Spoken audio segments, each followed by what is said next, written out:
At the tone, the broadcast will begin in 2 minutes, 30 seconds.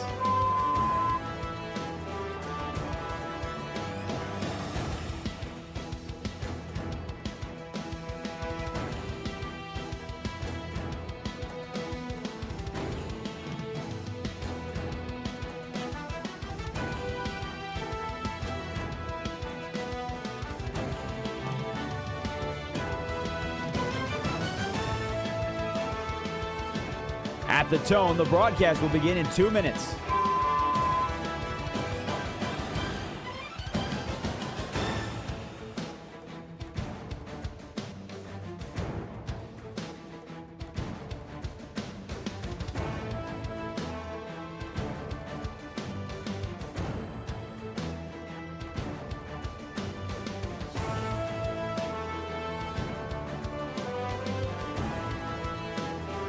At the tone, the broadcast will begin in 1 minute, 30 seconds.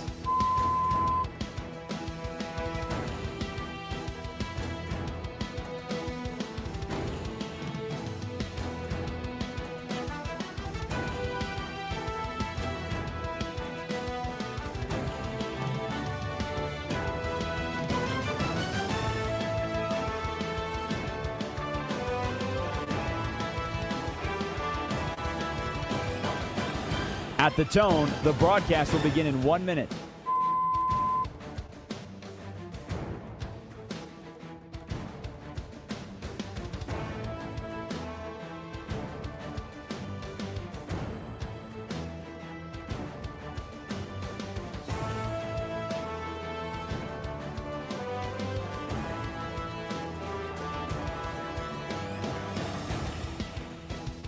Stations, this is your final time check. At the tone, the broadcast will begin in 30 seconds.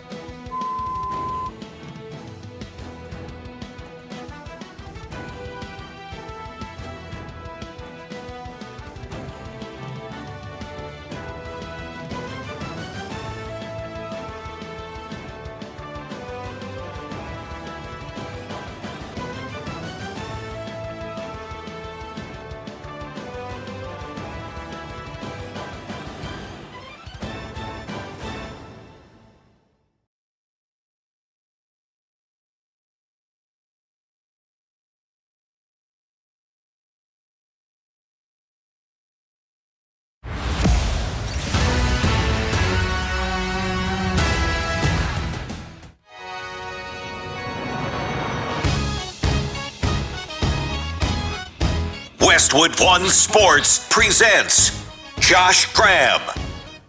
Welcome to the Josh Graham Show, where the one Game 7 that actually matters in the NBA playoffs underway with respect to the Cavaliers and the Raptors. That game pales in comparison to the importance of Pistons Magic. Right now, the Magic with a 20-18 lead in Detroit, said in Orlando, in Detroit this Game 7. But at least we're a guaranteed significant history being made, regardless of what the result is in this one.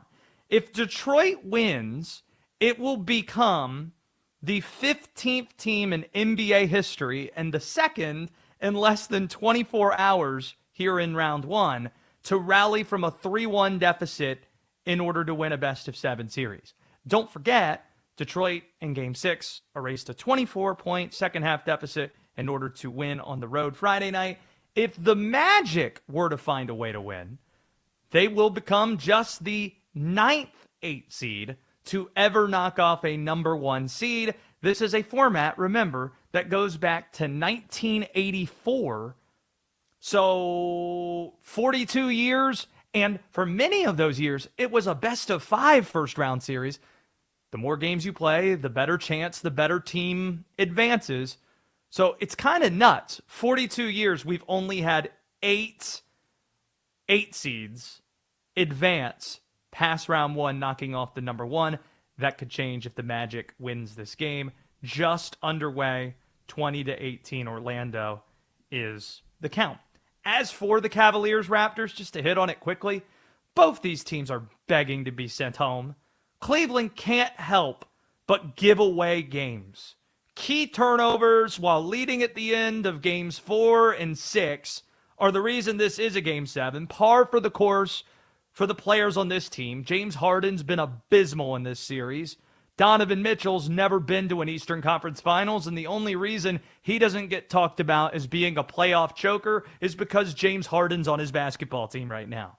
Toronto, meanwhile, we give a little bit more grace to. This is a team that's a year away from competing for anything. Incredibly young players leading the bunch. Scotty Barnes, Colin Murray-Boyles, they're leading the way. And the last 2 games, they've been without Brandon Ingram, who's supposed to be the vet that's helping lead this team. The former Duke guy that should be hitting shots to potentially win the game, not RJ Barrett, who had the friendly roll off the back iron, more of a bounce than a roll, in order to steal Game 6 and force a Game 7. The reality is, this series has not moved the needle at all, which is why it's surprising they get the prohibitive primetime treatment, as if to say, this is the game you need to be watching. It's the evening time. What's on network TV? Let's watch Pistons. Let's watch Cavaliers Raptors, when Pistons Magic is the better game. So here's what you should expect to see with Cavs Raptors. Tonight, Cleveland's probably going to eke out a game on their home floor. And pundits are going to try to talk us into Donovan Mitchell and James Harden and Evan Mobley potentially getting to the conference finals. Hey, look, they're a higher seed than Orlando if Orlando wins. Look how vulnerable Detroit looks. Cleveland could get there. This could be Cleveland's year. But then Cleveland is going to get beaten by whoever they face in round 2. Both the Magic and the Pistons provide more reasons to believe in them than the Cavaliers do. So with respect to Cavs, Raptors, Pistons, Magic, if you could watch only one thing today, that's the game that you should be watching. Or if you just want to say screw it to the NBA, Game 7 of Montreal and Tampa Bay is tonight. You want to talk about a close series. The first 6 games of this series have all been decided by 1 goal, 4 of them going to overtime. We'll see what Game 7 has in store. One of the closer series we've ever seen in the NHL. Game 7 in Tampa later tonight. This segment is sponsored by Progressive Commercial Insurance. They protect small businesses with affordable coverage options. Get a quote today at progressivecommercial.com. We have Will Dalton as the producer of this program. Will Dalton is distracted as I am. As a New York Yankee fan, he is. I'm a Baltimore Oriole fan. The Yankees going for the sweep and up 4-3 on my Birds currently. Yeah, we got multiple screens in here paying attention to things. We have Art taking your calls at 310-840-4910 if you want in. Will Dalton, for those watching on YouTube and on X at Josh Graham Show, at Westwood One Sports Night on YouTube, they'll see I've got a Carolina Hurricanes pullover on. Did you end up securing from the Canes Game 1 win over the Flyers last night that beer skate that's gone viral? A plastic skate that holds alcohol in it. I did. I had a female friend that was at the game that I knew, and as soon as I saw she was there, I said, please get me a skate. I'll buy your first beer if you do it. She had to go to 3 different spots to finally find one, which is not surprising because it was a hot item. But she secured the bag, and I'm going to get it after the show today. Do you have a picture of it that we can put up on the screen potentially? For those watching on YouTube and on X, we could try to, this is encouragement to watch us in addition to listening to us. By the end of the segment, perhaps we could have that or some point during today's show. Let's transition things to the NFL. Behold, we have officially the dumbest controversy of the NFL offseason. Call the race. It is May the 3rd, but we have it done. It's secured. It's the dumbest NFL controversy. It's happened this weekend. The Indiana Hoosiers have reportedly accepted an invitation to celebrate their national championship win at the White House on May the 11th. Naturally, when you do that, there are 2 very famous people you expect to be there representing Indiana, their head coach, Curt Cignetti, their star Heisman-winning quarterback, Fernando Mendoza. But it seemed Mendoza was not going to be able to make it. Uh-oh! You already know why this is a controversy. You can see where this is going. But before you turn off the show out of fear of political commentary, he isn't going for the most understandable of reasons. Here was Mendoza over the weekend talking about this issue. May 11th is the first day of OTAs. If I'm not mistaken, I have the calendar. However, I don't have the calendar. Sorry. Well, maybe I do. I'm sorry. I gotta check Teamworks. If it is on the first day of OTAs, like I said, I'm on the bottom of the totem pole here. I gotta prove myself. I can't miss practice. I don't know anything official. I don't have the calendar, but I just wouldn't, as a rookie, I don't think that's a good look. So there you have it. This is super straightforward. Fernando Mendoza, he's missing the trip because he doesn't want to miss the start of the Raiders offseason program. He's supposed to develop into the leader of this team, the face of the franchise. Right now, as he correctly puts it, he is at the bottom of the totem pole. Credit to Mendoza for having the awareness that going to the White House on day one of OTAs as a rookie is not the best way to win over your new teammates. But here's the good news.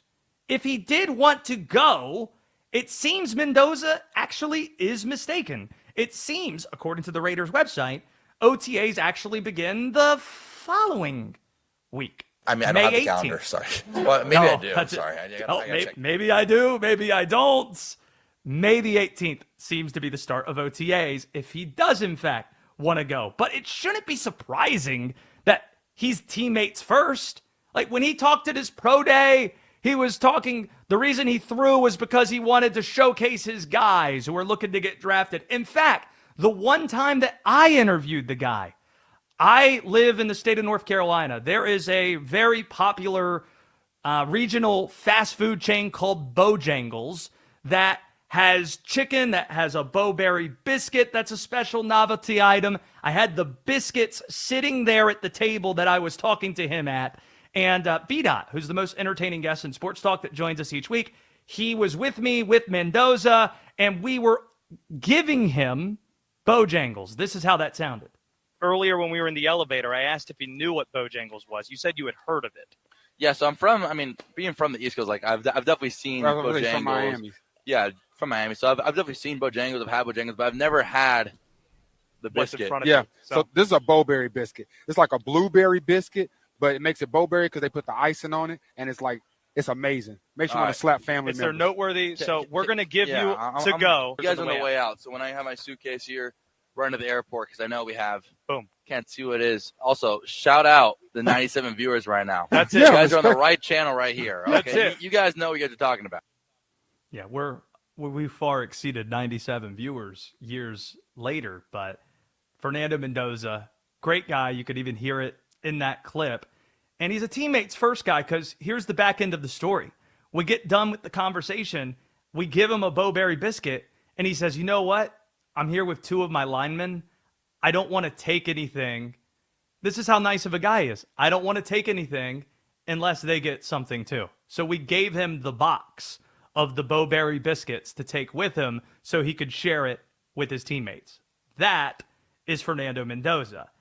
The real story here, this dumb controversy that's already been overblown on the internet. I don't know anything official. I don't have the calendar. Don't have the calendar. It's how misleading clickbait media is. That's the story here. There are a ton of ghouls on social media that said Mendoza isn't going to the White House for political reasons, sticking it to the administration, spitting, and they even take the quote saying it would be a bad look for him to go, trying to make you think that Fernando Mendoza was making some sort of a political statement. And here's the other thing that happens. The NFL's media machine, that they've capitalized on this. The NFL media machine, it's 12 months out of the year. It's 24/7. And because May is a pretty slow month for NFL stories, man, the NFL newsmakers, the NFL aggregators, just salivating. Oh, does it involve a quarterback? Does it involve the number 1 pick? Go for it. Go for it. Go for it. Get those clicks. So here we are with the dumbest controversy of the NFL offseason. I got to prove myself. Congratulations. I can't miss practice. Congratulations to him. Congratulations to Fernando Mendoza on the number 1 pick and being crowned as the center of the dumbest NFL controversy this off season.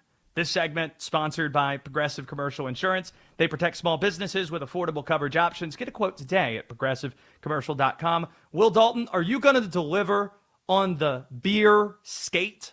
Are you going to deliver for us?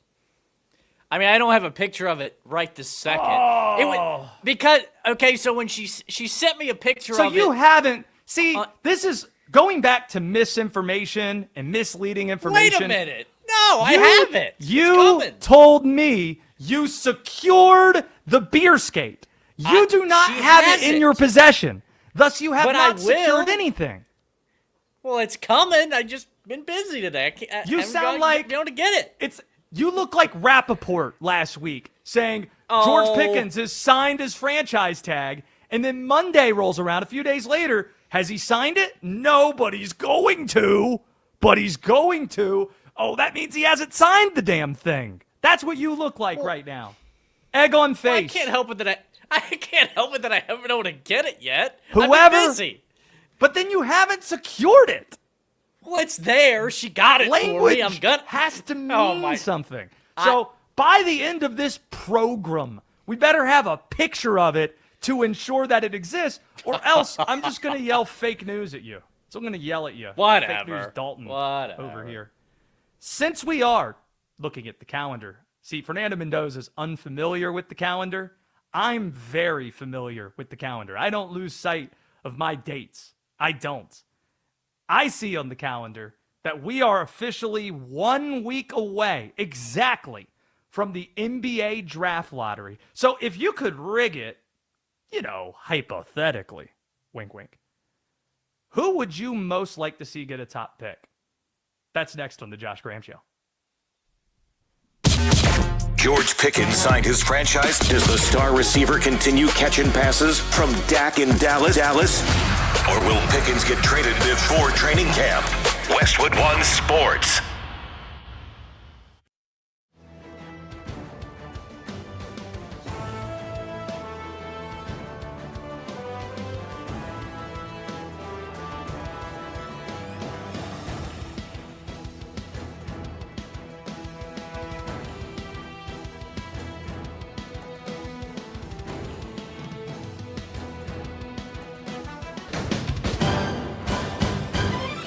At the tone, the broadcast will begin in 4 minutes, 30 seconds.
At the tone, the broadcast will begin in 2 minutes, 30 seconds.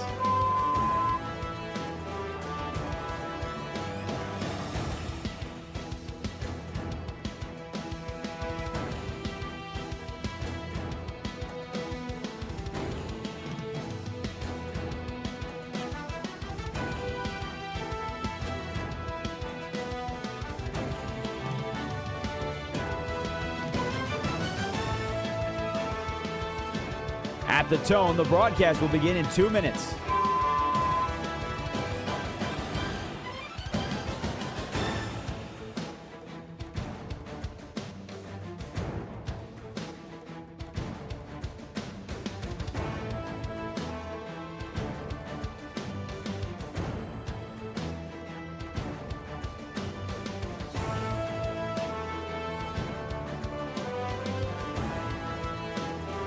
At the tone, the broadcast will begin in 1 minute, 30 seconds.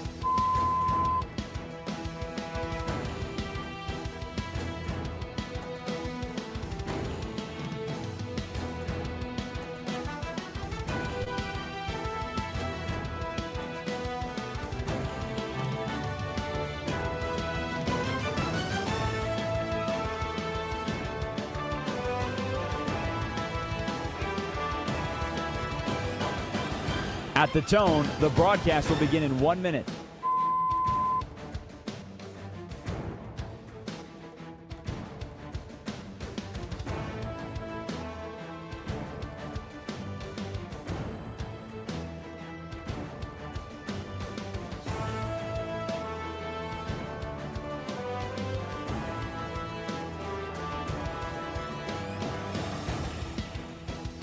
Stations, this is your final time check. At the tone, the broadcast will begin in 30 seconds.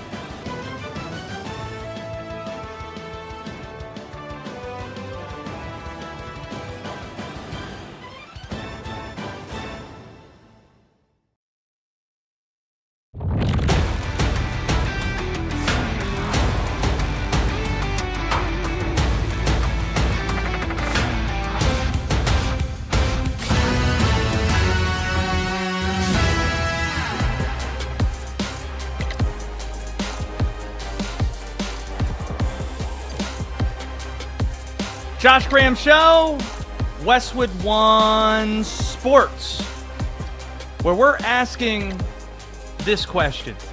This is our question of the day, if you will. A week from today is the NBA's draft lottery. The ping pong balls, the whole deal. So, if you could, hypothetically, of course, rig the thing, not that that has ever happened before, who would you most like to see receive the top pick?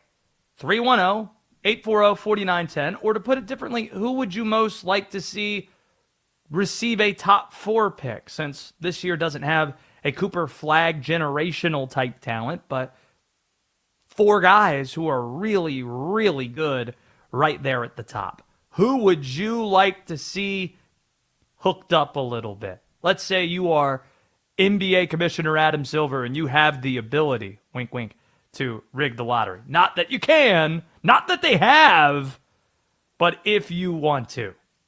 Who do you want to see helped out? If the NBA can rig the lottery, there are 2 teams they need to help out.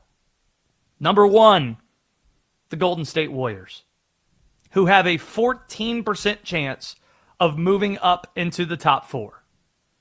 This would open their winning window back up. It seems it is closed. It seems pretty hopeless from a contending standpoint since they've missed the playoffs 2 of the last 3 years. But if they're given a top 4 pick, they could add either a top prospect, one of the guys at the top of the draft, or they can trade that pick, and that pick's going to be valuable enough to land a star and maybe something more than that. Maybe a star and a role player getting one of the top 4 picks in this draft. And don't forget, Steph Curry missed half the season. Jimmy Butler wasn't available for much of the season. You get both of those guys back. If you get one of these top picks, don't think it's a question that Steve Kerr is going to be back for this team. So if you're the NBA and you can pull some of the strings a little bit, maybe you do a solid for Golden State. You don't want to make it too obvious, giving them the number 1 pick, but maybe giving them the number 3 pick or the number 4 pick. There's a 14% chance. That's not one of those microscopically small odds that we see sometimes cash in. So that's the first team that we're looking at. The second team, yes, Will Dalton, the Charlotte Hornets. A 2.5% chance at getting in the top 4, higher than Dallas's odds at getting the number 1 pick last year. This is the reality. Charlotte is a team that could have tanked, like the Wizards did, like the Pacers did, like the Jazz did. They started the season 4-14. They hadn't made the playoffs in 10 years, but they've got something exciting brewing. New ownership, then a new GM head coaching combo that's respected. Jeff Peterson, the GM, Charles Lee, the head coach. This might sound small to you, but when you couple them together, it makes sense. View it the same way as having like the top farm system in Major League Baseball. Summer League champions, then G League champions. A great second half for Charlotte. Con Knippel should have won Rookie of the Year. So when you put all of that together, there's a lot to be excited about. Plus, LaMelo Ball is around. Brandon Miller is around. Moussa Diabate was an offensive rebounding revelation. Do the moose ears to those that, are unfamiliar. If you're going to rig it, Adam Silver, help a team that's trying to win the right way. And it seems Charlotte is a team that is worth rewarding. And that would be pretty fun. Will Dalton, you're a Hornet fan. How exciting would that be for you? Like, who is the prospect? Well, why am I even asking this? It's you Caleb. Probably have it's it. Caleb Wilson you have it on your, this team? You have it in your diary as a Tar Heel Hornet fan. Yeah, this starting 5 of, oh my gosh, of LaMelo, Con Knippel, Brandon Miller, Caleb Wilson, Moussa Diabate, please make it happen. It's like old Gary electric. It's like the old Gary Goldman joke where the first time he went into the grocery store and saw double stuffed Oreos, he went to buy them and asked the cashier, "What more do I owe you? I get double the stuff? Have they been reading my diary?" Yes. Adam Silver reading your diary and Caleb Wilson going to the Charlotte Hornets, that would be quite a fantasy for somebody who loves North Carolina sports teams, as I know you do. Once again, the NBA, this might be harsh, but it doesn't, we'll save the conversation in terms of talking about who shouldn't get these picks. The last team you want to see getting those top picks. But the NBA, this year, it's getting a top 4 pick is so valuable. It's not just the number 1 pick. There's just as much value as getting number 3 as getting number 4. The difference is marginal between those top 4 guys, and that's where the drop-off is. There's some debate about 5 and 6. Oh, is it Darius Acuff or is it Keaton Wagler? It seems pretty established that your top 4, since pretty early on in the college basketball season, is A.J. Debonsa, Darren Peterson, Cam Boozer, Caleb Wilson. And personally, for me, the list looks like Debonsa 1, Caleb Wilson 2, and then you can debate the order between Peterson and Boozer depending on what your fit is for the team. But we're asking you, if you could rig the lottery, who do you want to see helped out? 310-840-4910 if you want in. Let's go to Richmond, Virginia. That's where Bruce is calling us from. Bruce, who do you want to see rewarded if you can tinfoil cap this deal and rig it however you like, getting the number 1 pick? Good Sunday afternoon. From Virginia, we have got to say something about the Wizards. I know everyone is saying you give them the pick, they're going to mess it up. But you have got – this is the team from the nation's capital. But hold one second, Bruce. Bruce. I don't think – we're talking about having to, like, pull some strings and do, like, conspiracy stuff. Washington finished with the worst record. I don't think you need to help them. They have the odds in their favor. So let's go back to this, though. How many teams have had the most balls and still not received that first pick, i.e. But hold one second. Here's where I need to hold you again, though.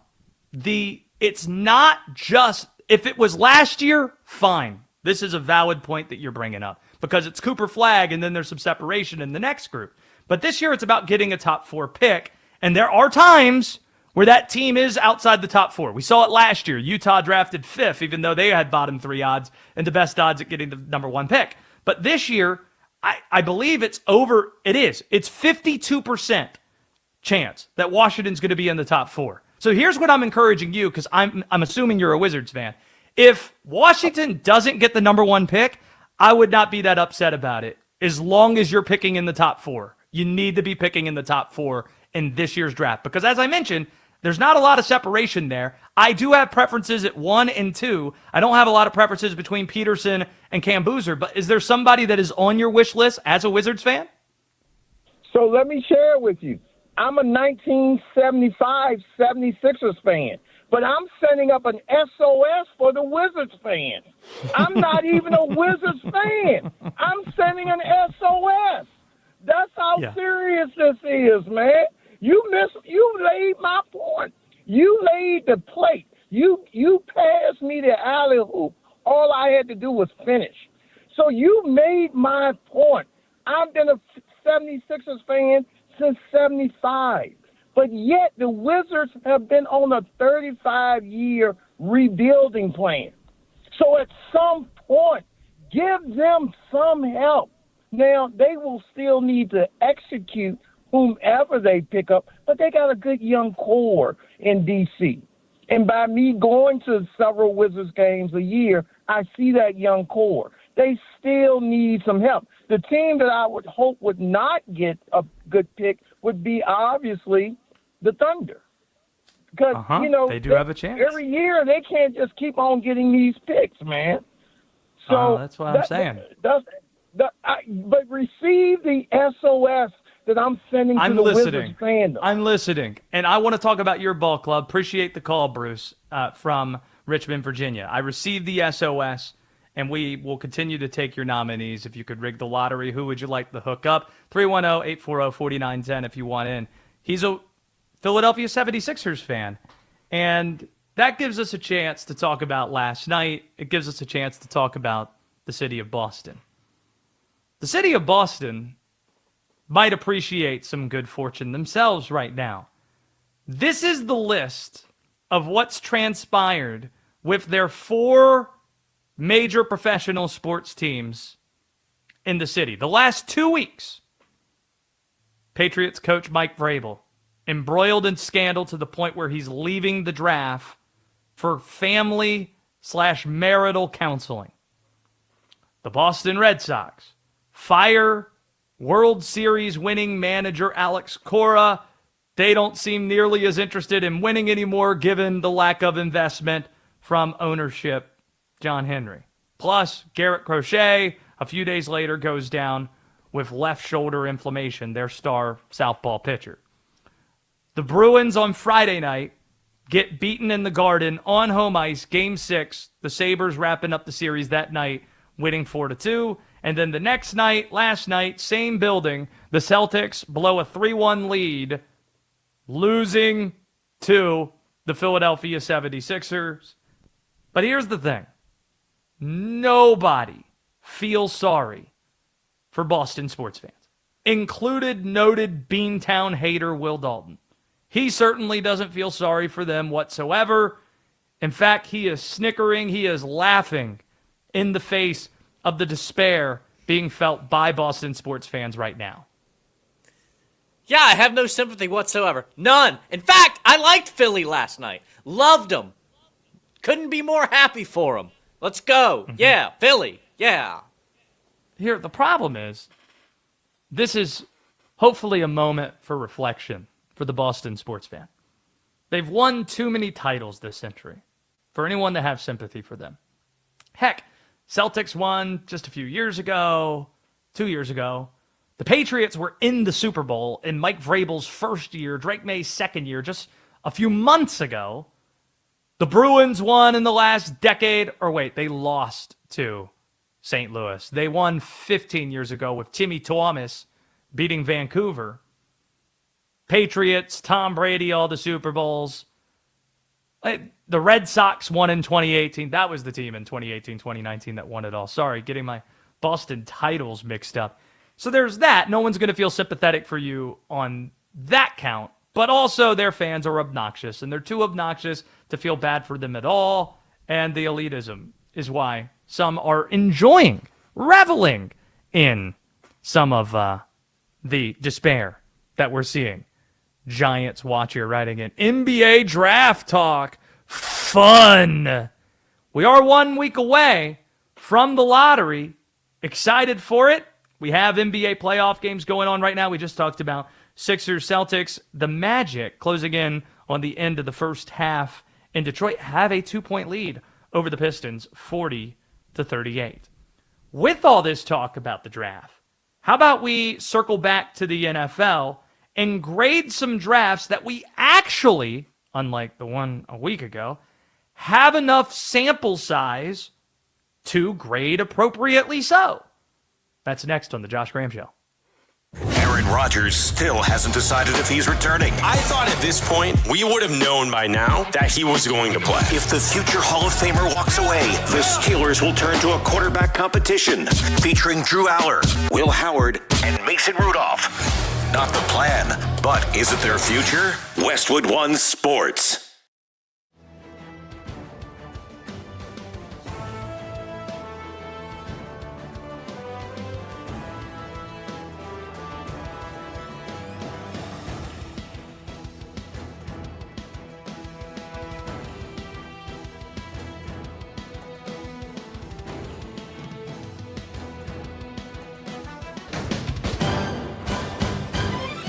At the tone, the broadcast will begin in 4 minutes, 30 seconds.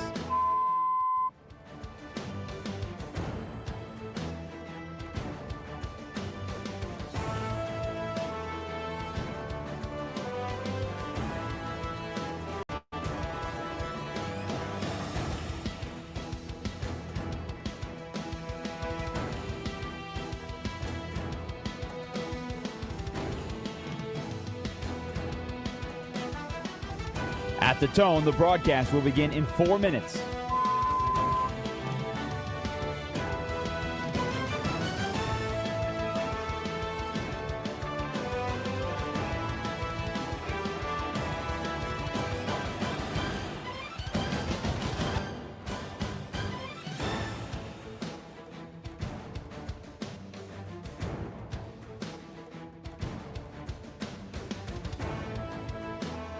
At the tone, the broadcast will be in 3 minutes and 30 seconds.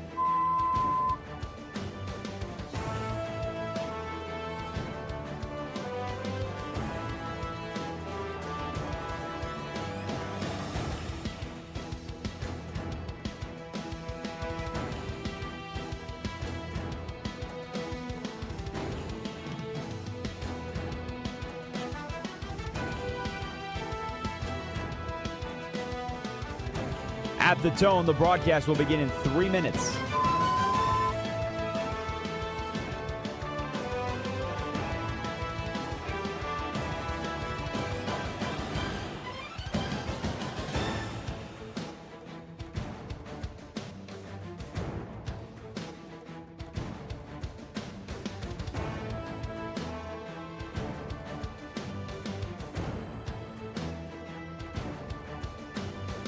At the tone, the broadcast will begin in 2 minutes, 30 seconds.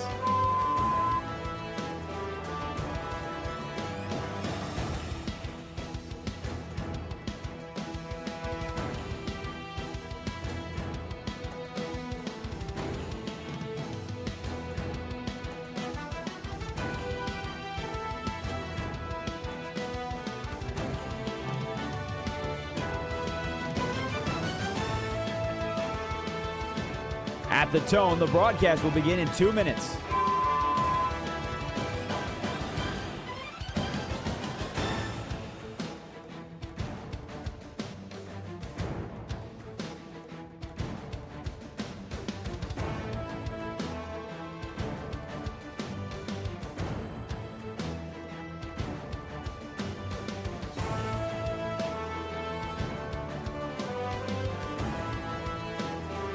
At the tone, the broadcast will begin in 1 minute, 30 seconds.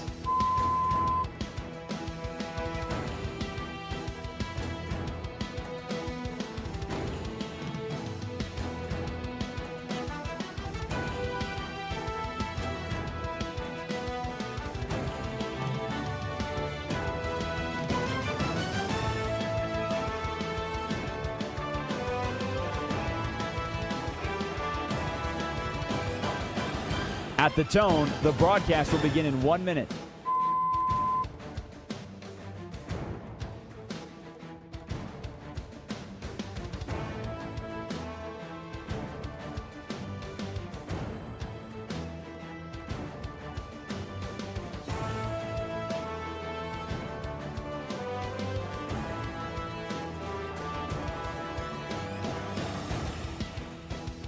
Stations, this is your final time check. At the tone, the broadcast will begin in 30 seconds.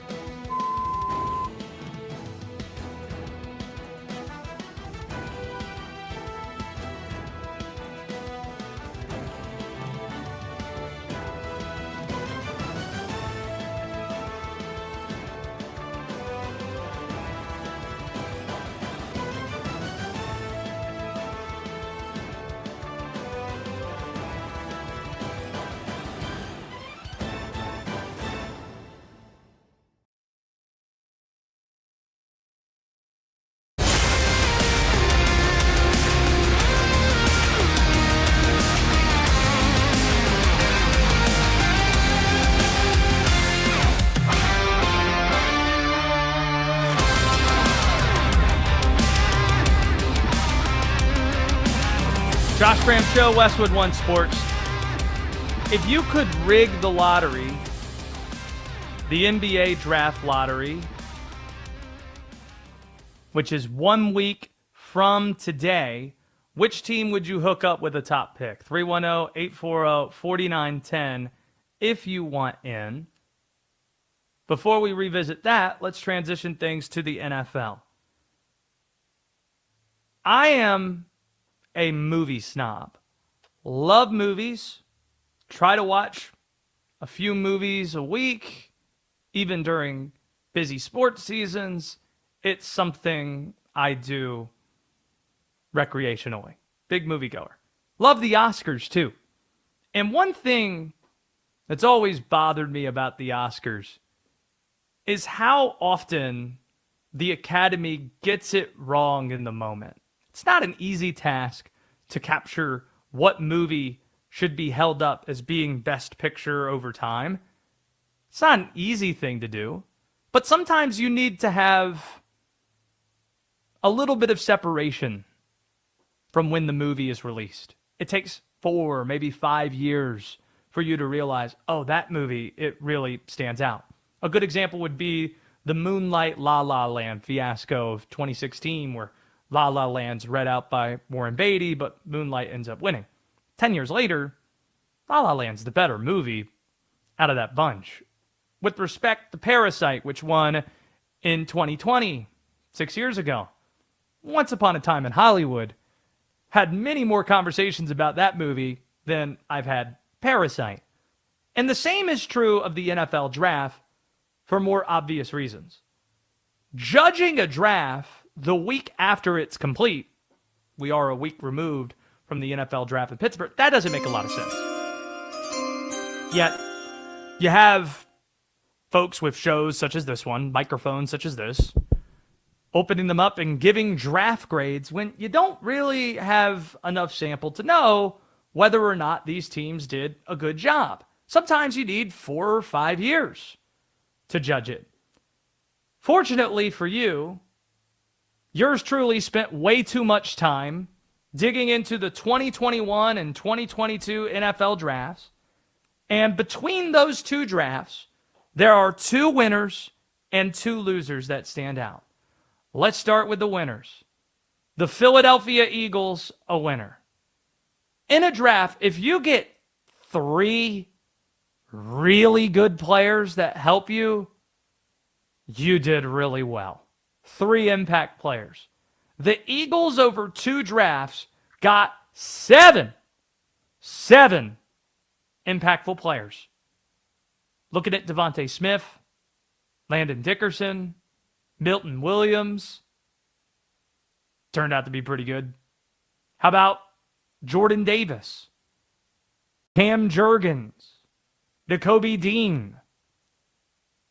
Strong players. They got 7 in that draft that really helped them win games. The other winner from those 2 drafts might surprise you. The Detroit Lions. They landed over those 2 drafts 6 key contributors. Penei Sewell, Aleem McNeil, the defensive lineman. Amon St. Brown was a 4th-round pick. Aiden Hutchinson, number 2 overall in 22. Jamison Williams, a 1st-round pick. Malcolm Rodriguez, what a pull in the mid-rounds at linebacker. 6 impactful players. So those are the winners from those drafts. The losers, there are 2 of them that stand out. The Tennessee Titans undoubtedly won train wreck drafts in consecutive years. Towards the end of Mike Vrabel's tenure as the Titans head coach, Caleb Farley, 1st-round bust, corner out of Virginia Tech. The next year, they traded A.J. Brown on draft night so they could take Arkansas receiver Treylon Burks, another bust. The Las Vegas Raiders. Art, shield your ears. They drafted 13 players. Tackle Alex Leatherwood, a horrific 1st-round miss. Who could forget? No one had him on their 1st-round mock. They took him 16th or 17th overall in 2021. They traded their 1st-round pick in 2022 in order to get Devontae Adams, which turned out to be a miss. There isn't the only good player they drafted between those 2 drafts. 13 players. Trayvon Merrick, the safety. But then they weren't able to re-sign him. He plays for the Carolina Panthers right now. The Raiders. The autumn wind is a pirate. Are on the prowl. Blustering in from sea. With a rollicking song he sweeps along. Not drafting any players. Boisterously. Any good. Hopefully Fernando Mendoza is. Since 2022, the results have backed up these draft results. Let's look at the good teams. The Eagles have the most wins in the NFL since 2022. They went to 2 Super Bowls. They won 1. The Lions have the 4th most wins in the NFL since 2022. They missed their shot when they had the big lead in San Francisco in the 2023 NFC Championship game. Meanwhile, the Titans and Raiders, 2 of the 3 worst records in the NFL since 2022. So this is the appropriate period of time to judge things. And when you look back at those drafts, 21 and 22, the Eagles and the Lions, big-time winners, big-time losers, the Titans and the Raiders for reasons that we just spelled out, and the results show on the field with the way the Eagles and Lions have won and the way the Raiders and the Titans have certainly not. 310-840-4910. Again, we're asking the question about rigging the lottery. Let's see what Josh in Cleveland thinks. Josh, best of luck to the Cavaliers later tonight with Game 7. That's not what we're talking about in the moment here. Where are you in terms of if you can tinfoil cap, conspiracy, rig the thing, like some say happens every single year, who should be helped out in the NBA draft lottery next Sunday? Josh, are you with us from Cleveland? Guess not. 310-840-4910. If you want in, going once, going twice, you're out. Just like my beloved Baltimore Orioles are. Will Dalton, have you been following what's happened in this baseball game that has me pretty sour at the moment? Yes, we are beating the brakes off of you right now. 11-3, good guys. So this game was 4-3 in the 8th, and then it's 11-3 after the 8th. So that half inning didn't go well. That wasn't fun. That wasn't fabulous, to say the least. Brooms! No. So frustrating. But at least you sounded like a Scooby-Doo character right there. You sounded like Scooby-Doo himself. I know I did. It was Shaggy. In fact, for those watching on YouTube and on X, at Josh Graham Show, on YouTube, you can find us, Westwood One Sports Night. You kind of look like Shaggy. You sound like Scooby, but you look like Shaggy. So you should know, I actually did dress up as Shaggy for Halloween like a little over a decade ago. And I pulled it off really well because I had like the peach fuzz on the chin. I was rocking the Bieber swoosh cut. It actually worked really well. I actually need to find that. Shaggy picture. has a Bieber swoosh cut? I have never paid attention to Shaggy's hair. A little bit. It works. It works. If I took the Hornets off the board, who would you most like to see helped by the lottery? Who would you most like to see getting help, as the question we're asking this hour? Probably Sacramento. They need help. I think they deserve something good to happen to them. That's a nice sentiment on your part. But or Golden State. Give something to Golden State. This might be the first time I've ever heard you or anybody say, you know what we need to talk about right now? We need to talk about Kings basketball. And listen, someone's gonna get mad in Sacramento about that, but no sympathy at all with that comment. I love your baseball team that's over there. And by the way, love that the A's finally caved and having some Sacramento Yeah, I don't like that. branding. They had Sacramento across the chest, and they're 17-16, leading the AL West, which looks like an atrocious division right now. But still, you're in first place. So Sacramento, when I say I don't care about your basketball team, that isn't me saying I don't care about Sacramento. Going back to the Oscars, I thought Lady Bird should have won Best Picture, and that's a Sacramento movie. By the way, I'm pronouncing Sacramento the proper way. I'm not saying the T. So I'm saying this with love. I'm saying this with respect, not to the Kings, but with respect to the city, that I don't care about your basketball team. I don't, but I care about your baseball team, and I care about Lady Bird. And if that's not enough for you, I'm sorry. I don't have anything else for you. And I also don't have a lot of sympathy or a lot of respect right now for Will Dalton, not just because of what his Yankees are doing to my Orioles, and frankly, I'm in a glass cage of emotion as a result, but also texting me before the show, hey, I've secured the beer skate, and me thinking that meant, hey, we have a great video opportunity where people could see the Carolina Hurricanes beer skate that went viral, them just handling the Philadelphia Flyers in Game 1 last night. But then you're saying that some lady friend of yours has it. She's the one that obtained it. Yeah, she was the one at the game last night. And then all I'm asking for is a picture. Hey, can we get a picture of this thing up there? And at no point last night when you're trying to acquire this thing and you're texting, do you ask for a picture of the thing that you just paid for? No. And then you're saying, oh, she's out of the house at the moment. Unbelievable you are. How are you this bad at your job as a producer? You knew this was going to be content. This is a national program. Now, if we're quoting movies, I feel like John Hamm in The Town telling Claire, we are a national organization, Claire. National. Yet here you are, letting us down. If we don't have that by 7 Eastern time, I'm gonna want to punch a wall. That's how I'm gonna feel. I already do because of the Orioles. 7-run eighth. Unbelievable. I think I'm going to have it by the end of the show. She's not home right now. Okay? That's a good jam right there. First concert. Actually, Yeah. I need to check my dates. I'm like Fernando Mendoza. I don't have my calendar completely figured out, but it was the year 2000 that I went to 2 concerts, and they were my first 2 concerts. One, opening act Alicia Keys right as her first hit, Falling, came out. And then it was Shaggy and the Backstreet Boys were the headliner.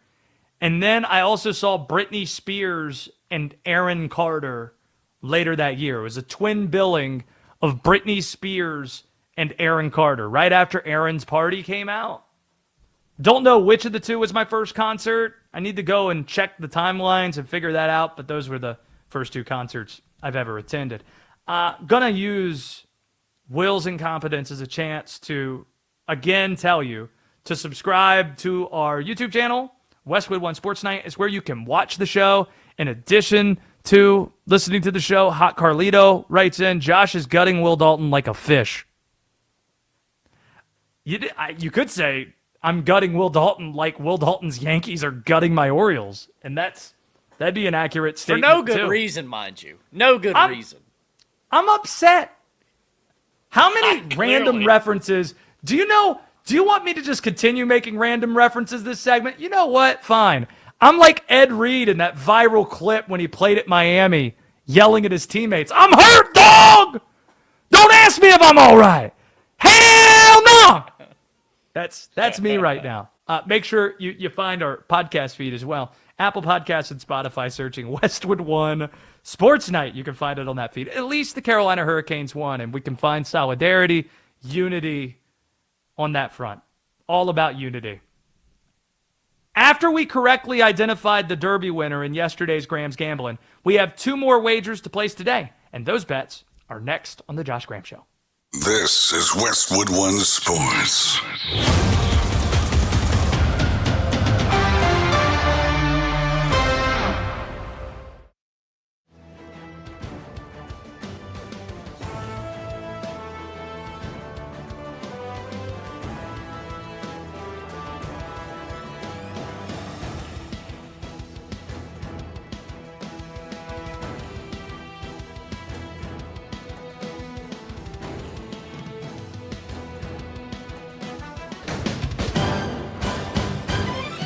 At the tone, the broadcast will begin in 4 minutes, 30 seconds.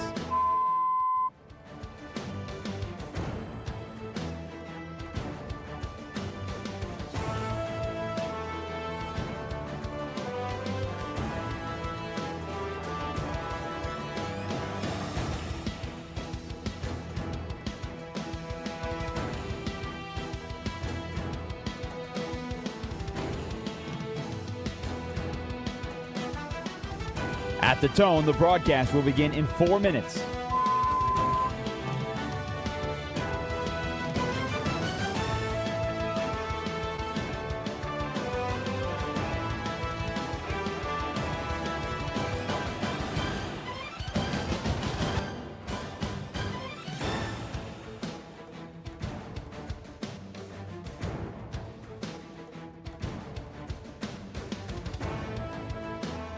At the tone, the broadcast will begin in 3 minutes and 30 seconds.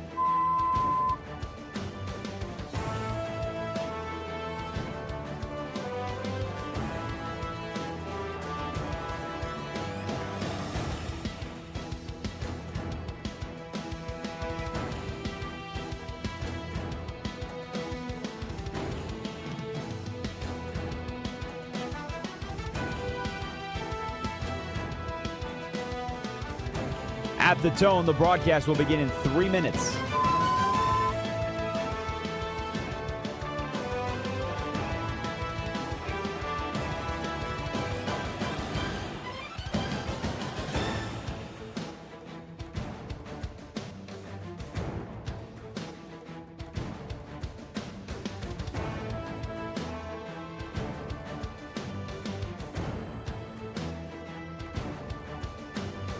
At the tone, the broadcast will begin in 2 minutes, 30 seconds.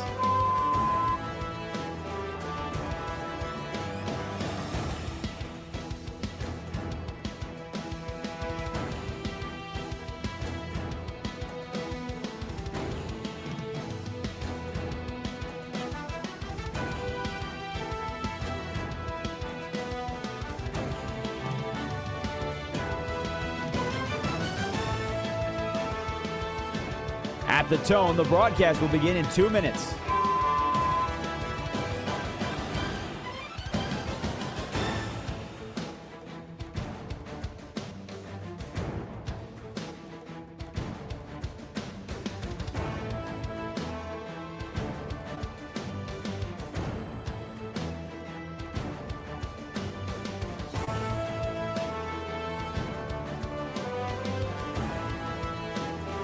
At the tone, the broadcast will begin in 1 minute, 30 seconds.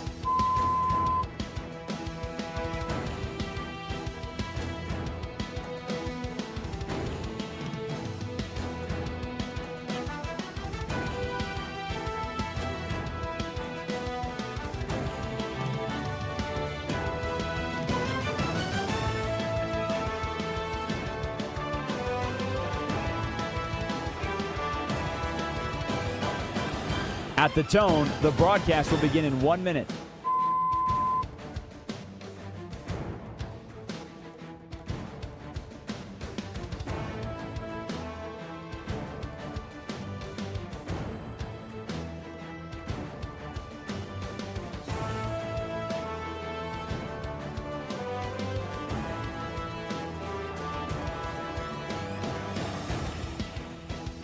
Stations, this is your final time check. At the tone, the broadcast will begin in 30 seconds.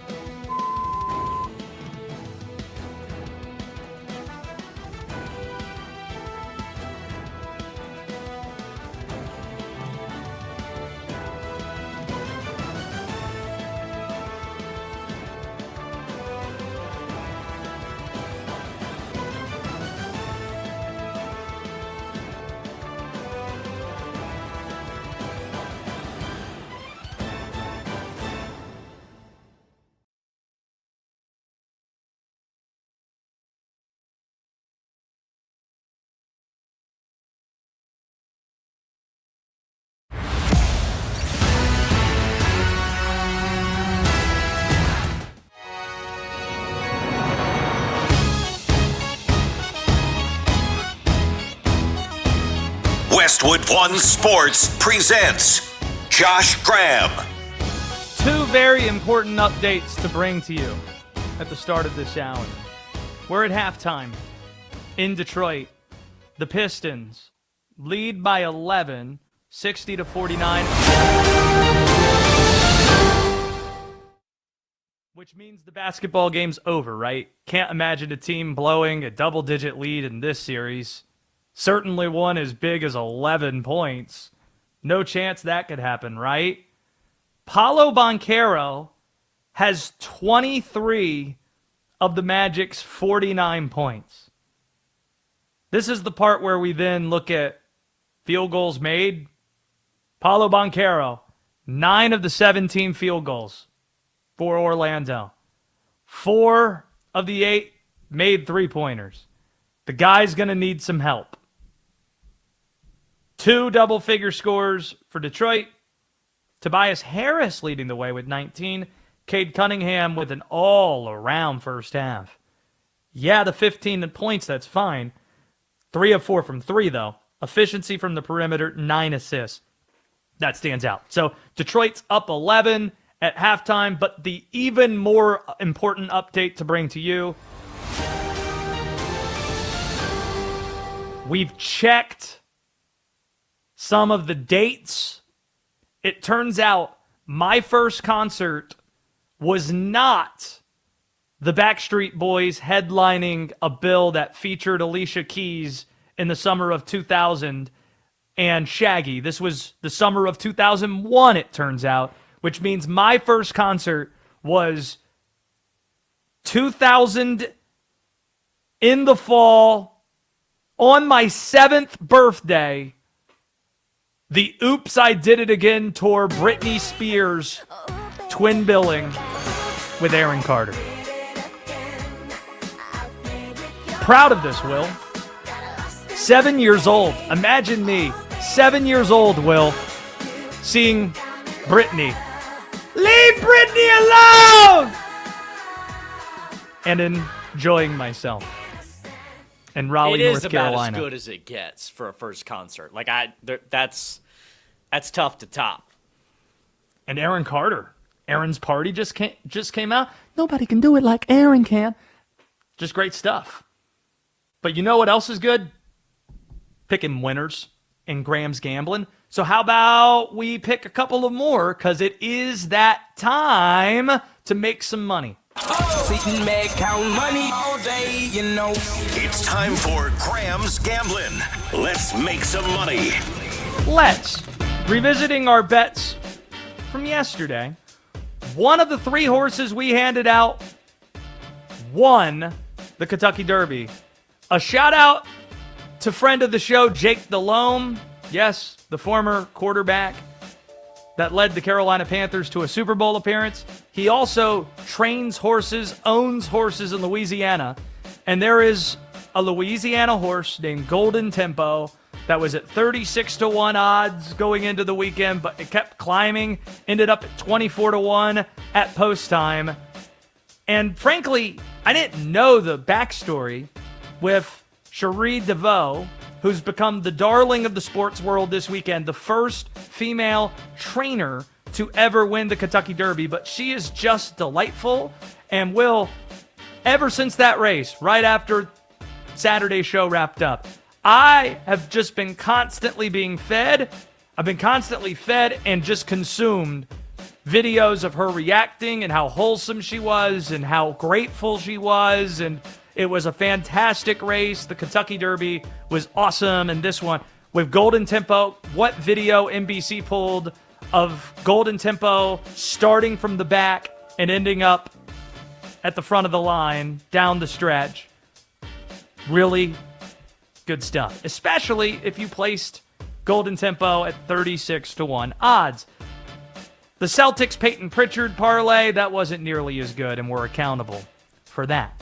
Let's hand out some bets for the NBA and Stanley Cup playoffs. Let's start with Game 7 tonight in Tampa. I haven't seen a nursing home that psyched since pudding time. The Canadiens are visiting St. Pete, visiting the Tampa Bay Lightning. Will Dalton, this is just playing the odds, man. These teams are dead even. The first 6 games of this series have been decided by 1 goal. The Canadiens were leading 3-2. 4 of the games have gone to overtime. And you're giving me plus 136 odds with the Montreal Canadiens. I'm just going to take it. And I picked Montreal at the start of this series. In fact, I like the winner of this series to get to the conference finals. I like both these teams that much. And I picked Montreal at the start of the series, and I'm doubling down on that. Puck line, money line, plus 136. Montreal to get a Game 7 win tonight in Tampa. Then we have the second round of the NBA playoffs. WD, let me know how you feel about this one. The T-Wolves plus 2.5 games is plus 220. Let's say that again. If you bet $100 on the T-Wolves to win at least 2 games in this series, not win the series, but win 2 games in it, you make $220. I'm sorry. Are we just going to anoint San Antonio already? We're at that point where it's not only should you be winning the series, you should be taking out Minnesota in 5. And before you say, well, Anthony Edwards is hurt. We just heard a Shams report today that said that there's a chance he could be back for Game 2, probably going to be back for Game 3. And you're telling me all I got to get is 2 games? 2 games with Minnesota, who just beat Denver without Anthony Edwards closing out Nikola Jokic. And I assume they get Ayo Dosunmu back too. Come on. 2 games plus 220 odds? The disrespect of the T-Wolves, I'm going to take advantage of. Plus 220. It is disrespectful. I'm a little surprised to hear this. And it's enough value to where it's like, what do you really have to lose? You know? Right. Like, I so badly wanted to hand out OKC in 5 games or fewer against the Lakers. The problem is the odds are so juiced that it wouldn't be right to hand it out on this show. It's minus 176, which means you got to pay $176 just to make $100 on 5 wins or fewer in the series. Like, it's only plus 120 if it's a sweep. So not even any value in doing that. And it's not going to be a sweep. I don't know about that. I think it's a 5-game series. Wouldn't shock me if it was 4. It'd be more surprising if it goes 6 than if it goes 4, my opinion. I don't think Luka's coming back, and I think maybe LeBron can get 1 game, and then all the LeBron stans will be like, oh, he's the greatest ever because he won 1 game against OKC. We got to hear all that. No. It's going to be OKC in 5, maybe 4, but no good odds to bet on that front. So, it is the Canadians winning Game 7 tonight at plus 136. These odds courtesy of DraftKings. T-Wolves plus 2.5 games in their series with the San Antonio Spurs at plus 220. That's Graham's gambling for today. Revisiting Game 7 from last night. Actually, let's go to the phones real quick. Let's go to Mitch, who's in New Jersey. 310-840-4910. We're looking ahead, and I thought some of these odds were disrespectful on the Western Conference side. Where are you at, Mitch, with the Game 7s that we're seeing today? We have Magic-Pistons. The Pistons up 15 at the moment on their home court 1v8 matchup. And then you have the Cavs and Raptors. They're all on the same side of the bracket. One of these 4 teams is guaranteed to get to the conference finals. Is there one that you fancy? But besides the Sixers having a good chance against the Knicks, I think out of these teams, I think I like the Raptors winning it today because wherever James Harden goes, and to a certain extent Kevin Durant, bad karma happens. Especially James Harden. I love to see him choke again. Where you're at in New Jersey, more people rooting for the Sixers or the Knicks in round 2? I think we've seen here exit 8, Hightstown, East Windsor. I would say more Philly fans than Knicks. I mean, Knicks have really tried, and Brunson's a heck of a player, but he's no AI. Doesn't play defense, and I like in the Sixers backcourt. This guy Maxey and that rookie. DJ Edgecombe, 23 last night. Edgecombe, that was a good pick. I thought they should have taken the Rutgers kid, but I guess they know more than I do. And other stuff, they had to trade they traded McLean because I thought it was some backcourt. And Embiid's healthy. I'll take him over a Cat. I love it, man. You're plugged in, Mitch. Yeah. Yeah. Appreciate the call. They had the option between VJ Edgecombe. Yeah, of course. And Con Knippel from Duke. Jared McCain, you reference. He's a Duke guy that they traded away and seemed like they knew what they were doing. VJ Edgecombe with 23 points. Great in his first Game 7. I hate to interrupt you. I hate to interrupt you. This is Art back in the studio. Hi, I hate to interrupt you. But I did not understand a word that guy said. I mean, you East Coasters, unbelievable. It's like a different. Do you guys live in the United States? Do you pronunciate? Just wait. Just wait, Art. Some point during today's program, there's going to be an appearance made by Conspiracy Josh, and when you just leave it in your file it away. Put a pin in it when it comes to enunciation, whether or not us East Coasters, as you put it. And by the way, don't appreciate Southerners being lumped in with Northeast. That accent is thick. I understand it, but it's a different kind. I grew up in a place called Youngsville, North Carolina, Art. That is 20 minutes from a town that is spelled Henderson. Think Ricky Henderson. You know how Henderson is spelled. Do the people in Henderson, North Carolina pronounce it that way? They do not. It is 2 syllables, the way that people from Henderson pronounce it. Henson. That is... What? 30 minutes from where I'm from. Henson. We'll go down the road to Henson. Get ourselves a little bit of cookout. Now I made it a little bit Cajun, but you get the idea. Henson. It's where I grew up, about a half hour down the road. So I do appreciate that note. I'm glad I could understand him, but call screener, it's important that you understand as you run the board and everything else. you understand what direction these callers are going in. So a call to those at 310-840-4910 chiming in. Make sure Art can understand what you're saying. How about we get to Game 7 last night in Boston? There is good news.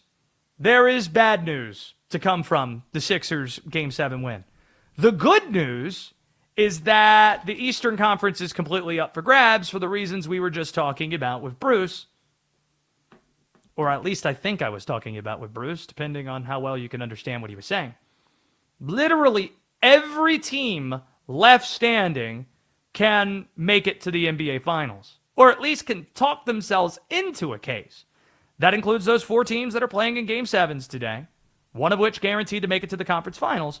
If Boston had won, it would have been the prohibitive favorite. If Boston won last night, they would have gotten Tatum back. They would have avenged last year's loss to the Knicks in round 2. They would have made it to the finals. But they didn't. So it's the Sixers. It's the Knicks. There's some fun there. The bad news is, here's the bad news to come from it. Yay, everything's up for grabs. The bad news is whoever wins the West is going to dump truck whoever wins the East. Congratulations to the Western Conference on their NBA championship is the headline that really is most important from last night's game in Beantown. Easily the best 2 teams standing are in the West. It's the reigning champion Thunder. It's the San Antonio Spurs. If Minnesota were completely healthy, they'd be the 3rd best option for sure out of both conferences. No team in the East can beat any of those teams in a 7-game series. This is kind of like the NCAA tournament where you have some crazy early round upsets that cost you terrific matchups later in the bracket. But with all that being said, Boston losing, it's still the most interesting thing to happen for the NBA. The Celtics, let's be honest about this. They've won the East 2 of the last 4 years. It's been old hat watching them chuck threes, way too many of them, and finally it came back to bite them. Meanwhile, many of the other teams in the East, they haven't had this opportunity in a long time. You want to know the Sixers' last Eastern Conference title? AI 25 years ago. How about the last time the New York Knicks? Lockout shortened season 99. 27 years. How about the Pistons? 21 years ago, 2005. How about the Orlando Magic? They haven't won a playoff series, any series, in 16 years, and it doesn't look like that streak's going to end. Detroit has opened up a can here in the second half. They're up 18 with about halfway through the third quarter. But it is the most interesting thing that could happen to this point. We already covered who we'd like to see rewarded with some NBA draft lottery luck a week from today. Who do we absolutely not want to see under any circumstances get a top pick? 310-840-4910. We'll discuss that next on The Josh Graham Show. Quarterback Bo Nix had a second surgery on his broken ankle and is expected to be limited during Broncos OTAs. Should Sean Payton be concerned if his franchise passer will be ready for training camp? Westwood One Sports.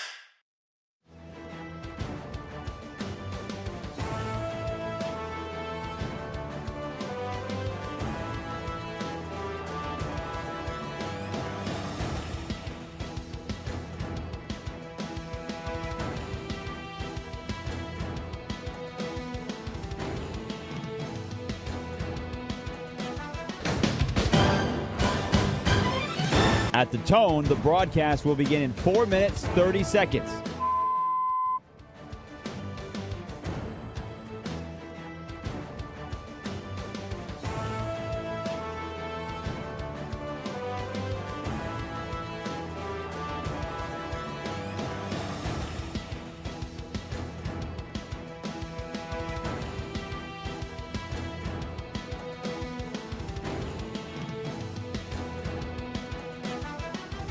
At the tone, the broadcast will begin in 4 minutes.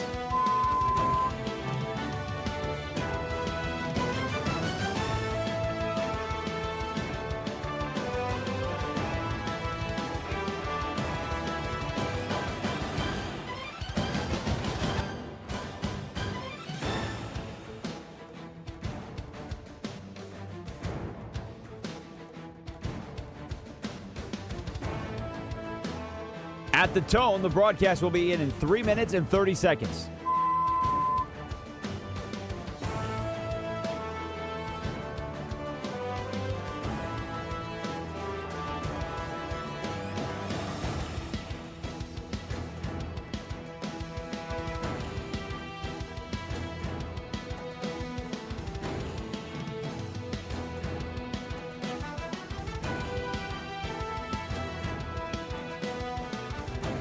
At the tone, the broadcast will begin in 3 minutes.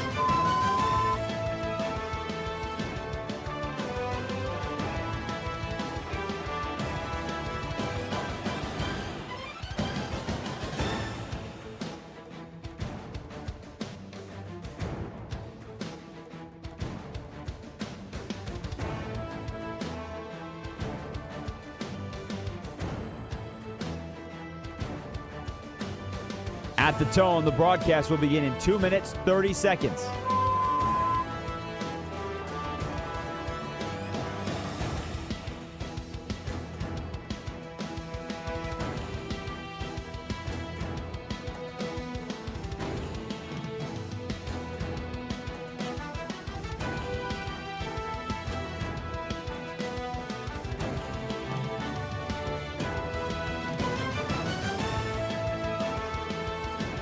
At the tone, the broadcast will begin in 2 minutes.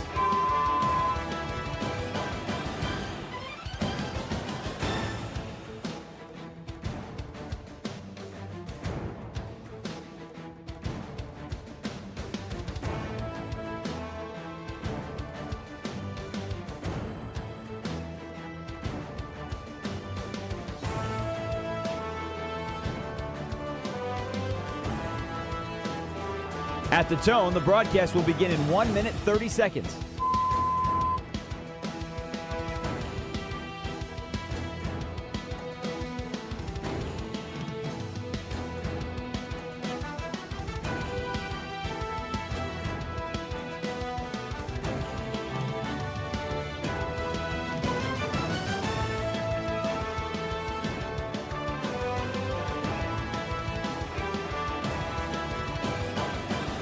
At the tone, the broadcast will begin in 1 minute.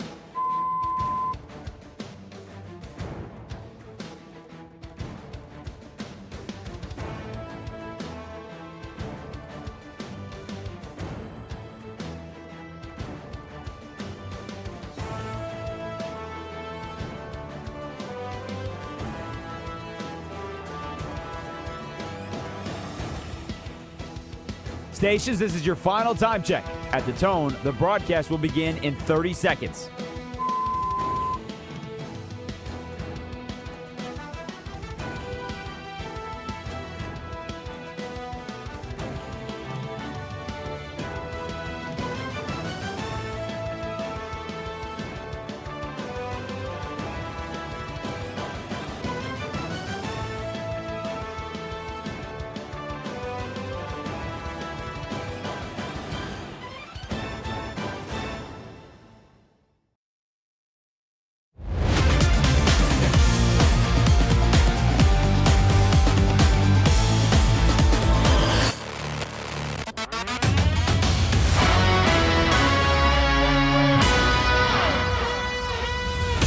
Westwood One Sports presents Josh Graham. We are 1 week away from the NBA draft lottery. We've discussed who we might want to see benefit from some lottery luck. Who is the last team you'd want to see get the number one pick in the NBA draft lottery?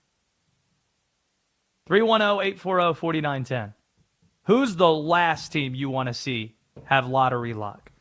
Because there are three candidates that stand out. Will Dalton, you might be surprised by the first candidate we're about to list. The Washington Wizards. The Washington Wizards, we don't want to see to get the number one pick.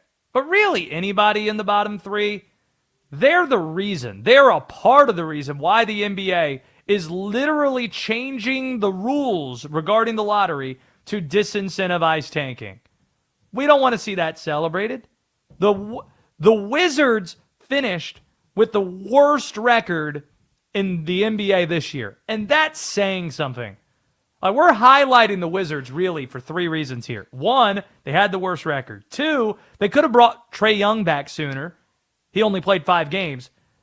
They shut Anthony Davis down when Anthony Davis probably could have returned at some point too. Why? Because they didn't want to win basketball games. And three, they're the Wizards. They're a poverty franchise. So we don't want to see any of these really good players go to a place where they're just going to disappear, never to be heard from again. So the Wizards are where we're starting the bidding. But frankly, we wouldn't hate it nearly as much as we would hate one of these next two getting the number one pick. And they do have odds at getting the number one pick. We don't want to see Oklahoma City get another dude. The Thunder, they still own picks from the Paul George trade. This is a Clipper pick that gives them a 7% chance at drafting inside the top 4. We don't want to see it. Could you imagine OKC winning its second consecutive title and then getting AJ DeBonsa or Caleb Wilson or Cam Boozer or Darren Peterson? Gross. It would be depressing almost to see that happen. We don't want it. We do not want it. But even that isn't the worst case scenario we could bring to you. The worst case scenario, the team we do not want to see rewarded at all, and it's not close, the Dallas Mavericks. After making the worst trade in NBA history, Dallas fell into a generational player in Cooper Flagg last year. And that is despite having less than a 2% chance at getting the pick. They get Cooper Flagg because they made a generationally bad trade, and you're rewarded with getting a generationally good player. Hate that. Then they tanked this season by trading AD, shutting down Kyrie Irving. They tanked the season. Cooper Flagg didn't deserve the Rookie of the Year with those cooked numbers. That would be the scenario that basketball fans get most upset with. Will Dalton, is there anybody that would upset you more than seeing Dallas get the number one pick or get a top 4 pick? No, because they didn't deserve it last year. They shouldn't have got it. Now, it all worked out because Colin Knippel's a G, and he's got it like that. A G. But listen, Cooper Flagg, it's a little bit of a different animal. Just a little bit. Now, see, this is you just playing out your Hornets anger. It's the principle. Don't know why. Don't know why you made it about the Hornets. Don't know why they're even involved in this conversation. Well, frankly, because yeah, it's true. I did that by accident, and I didn't. I don't know why you did that. I don't either, but I will say. I mean, Utah could have gotten Hornets that pick. They're the ones that got all year, screwed. 2 years ago. How do you think Utah feels? They had a worse record than Charlotte did, and they get the 5th pick. They don't even get a chance to get Knippel or Edgecombe. Yeah, they probably don't feel great. So no one feels sorry for Charlotte. Sorry. Listen, I love Colin Knippel. It's the principle of it, though. The Hornets tanked all year and should have gotten it, but they didn't. Let's go to Luis, who is in New York. 310-840-4910. Luis, who do you least want to see get the number one pick or a top 4 pick? Get some lottery luck. Charlotte. Yeah, Charlotte Hornets. We have a place called Charlotte over here, so the guy was telling me I pronounce it different, but. All right. How about the why don't you want to see the Hornets get the pick? Well, I've seen them. They're inept. They don't know what to do with their picks. Well, Colin Knippel seemed pretty good. The guy should have won Rookie of the Year. They get good picks. They get good players, but they don't know what to do with them. They don't surround them with better players to be able to make a push for anything. Yeah. And my one thing is, if you want to fix the problem with tanking, just have those sucky teams or those 4 to 6 sucky teams have a tournament at the end, and whoever wins that tournament gets the first round pick, so they have to work for it. Yeah, I agree. I think in a way we're seeing a version of relegation, like from European soccer, hit the NBA, what they're trying to do. And I appreciate the call, Luis. Charlotte is how he's pronouncing it. Because what I mean by relegation, The new rules are going to have the bottom 3 teams will have fewer lottery balls for the number 1 pick than the group from 4 to 10. So if you are in the bottom 3, you're going to be playing hard till the very end to be outside of the bottom 3. You want to be 4 through 10. So in a way, that kind of is like relegation, just not as extreme as you're not playing in the league next year. Did you have anything else you wanted to say to Luis before we move on, Will? I don't think there's anything that needs to be said. It's nonsense. Just nonsense. Charlotte. Sponsored by Progressive Commercial Insurance. They protect small businesses with affordable coverage options. Get a quote today at progressivecommercial.com. Back to the NFL. The Kansas City Chiefs are going to be back to contending this year. It's strange. It feels as if we're overlooking Kansas City. Don't know how that happens, given how much they get discussed. Travis Kelce and Taylor Swift, Patrick Mahomes and all the success they've had. The NFL being as central as you can be in American culture. How can you overlook Kansas City? But Patrick Mahomes, there was a sentiment that Mahomes, with his knee injury last year, towards the end of this year, not going to be ready for the start of the season. This is why they bring in Justin Fields. And if Patrick Mahomes isn't ready, and he's not the same Patrick Mahomes, well, this team doesn't have any shot. It's a weird sentiment that in the year of our Lord 2026, we don't think you can recover from a knee surgery in 9 months. But that seems like something we should dismiss now. Because here's Andy Reid this weekend confirming that Patrick Mahomes is going to be a go for pretty much all of the Chiefs' offseason program.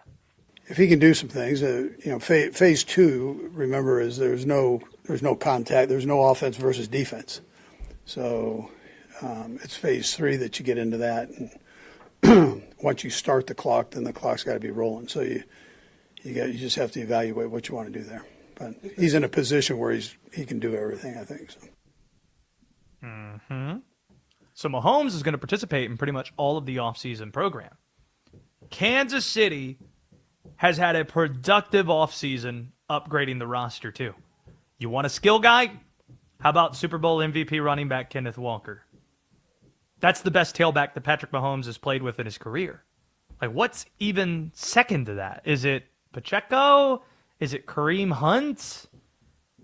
Kenneth Walker, a Super Bowl MVP, is going to the Chiefs. You want defense? How about you add Tonga from the Patriots to your D-line that already has Chris Jones and Karlaftis on it? Also, let's not forget that they believe they've added a star with their first top 10 pick in nearly 9 years, or nearly a decade. LSU corner Mansour Delane. They traded up to take the guy, and they believe they have a star. They love this guy so much after watching him in the combine that they traded away a really good corner in McDuffie to make room for them to make a move such as adding Kenneth Walker, because they're looking at the box. He's going to be available, and we're not going to leave it up to chance. We're going to move up and get the guy at 6. They got their guy in Mansour Delane. They believe they got a star there. The Chiefs, they're going to be in that busy mix at the top of the AFC. There are 6 teams that you could talk yourself into in that conference. Along with Kansas City, it's Baltimore, it's Buffalo, it's Denver, it's the LA Chargers, it's the New England Patriots. You can make a case for all of those teams. You can make a case for all of them. Kansas City is in that mix. They've been weirdly under-discussed. They've been weirdly counted out in a way that doesn't make a whole lot of sense. And with Mahomes participating in pretty much all of the offseason program, the Chiefs, they are back in contending mode after missing the playoffs this past year. The end of the third quarter has arrived in Detroit, and the Pistons are up 19 points in Game 7. Can somebody help Paolo Banchero, please? Paolo has half of Orlando's points. 32 points. 32 of the 64. It's 83-64 the score. Unless Detroit does what Orlando did in Game 6, which is completely vomit all over themselves. The Pistons as a 1 seed going to avoid becoming the first 8 seed or the 9th 8 seed in history to lose, or a 9th 1 seed to lose to an 8 seed in round 1. Somebody give Paolo Banchero a hug. Somebody give Paolo Banchero a little bit of help. It would be appreciated. Will Dalton, you're texting me that asking if everything's okay over here. Some banging. It seems that my son just started walking in the last 2 weeks. And he does this thing where he grabs like, pans. He likes grabbing pots and pans and then banging them on the floor as he walks, as if he's Omar in The Wire with the baseball bat. He's just walking around and banging the floor. So I believe that's what you heard there. I think that might have been it. Identifying something. Just want to make sure everything was good over there. I don't know the movie reference. Can't relate to that. Not a movie. It's a TV show. The Wire. Or but you don't know what The Wire is? I've heard of it, but I don't know who Omar is. You just thought it was a movie. I did, because you don't watch shows. You only You're right. exclusively do movies, pretty much. I don't. So I'm not sorry, used to Aaron. this. You and Will can talk about Game of Thrones on the Yeah, chat, we will. Westwood One Sports Night, if you will. I have nothing to add to that. I watched the first episode and said, I'm out. Dragons and boobs and all that, and just not my thing. Yeah, well, terrible. I mean, it's a really at least good one show. half of those things I'm not a big fan of, but you can figure out which of the two I'm talking about. Staying in the AFC West, we have officially seen the dumbest controversy in the NFL this weekend. The dumbest NFL offseason controversy we can call the fight is next on the Josh Graham Show. George Pickens signed his franchise tag, but still isn't locked in long term. Does the star receiver continue catching passes from Dak in Dallas? Or will Pickens get traded before training camp? Westwood One Sports.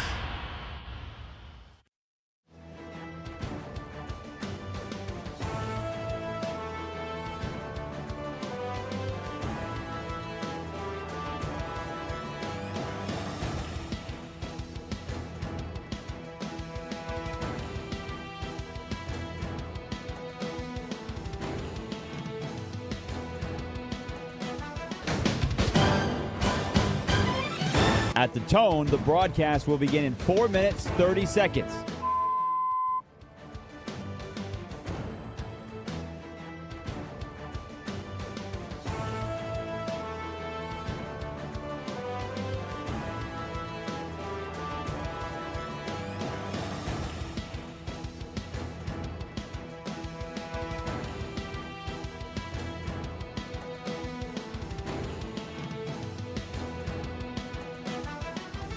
At the tone, the broadcast will begin in 4 minutes.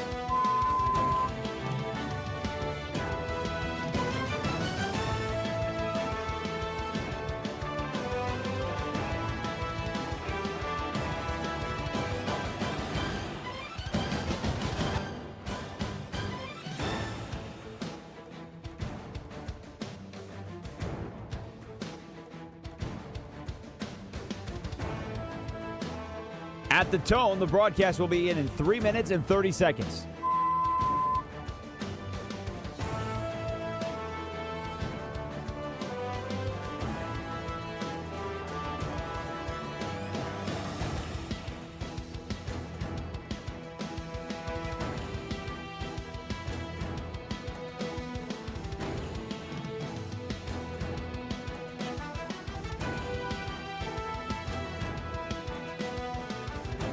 At the tone, the broadcast will begin in 3 minutes.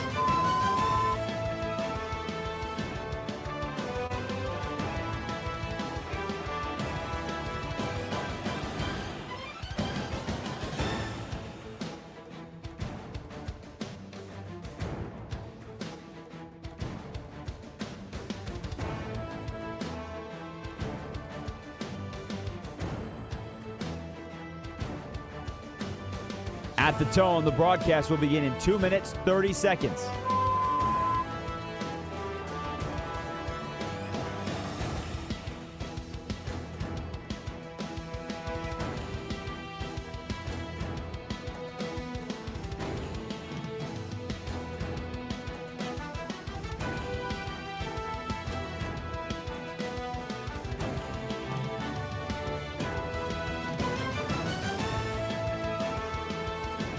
At the tone, the broadcast will begin in 2 minutes.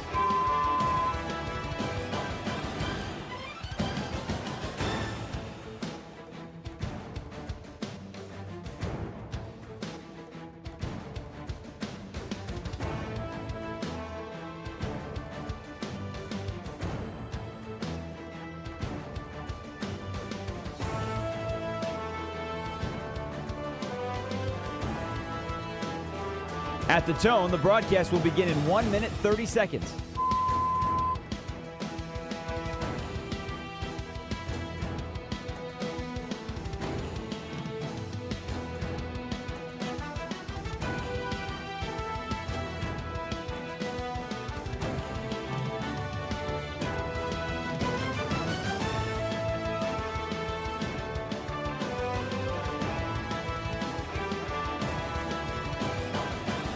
At the tone, the broadcast will begin in 1 minute.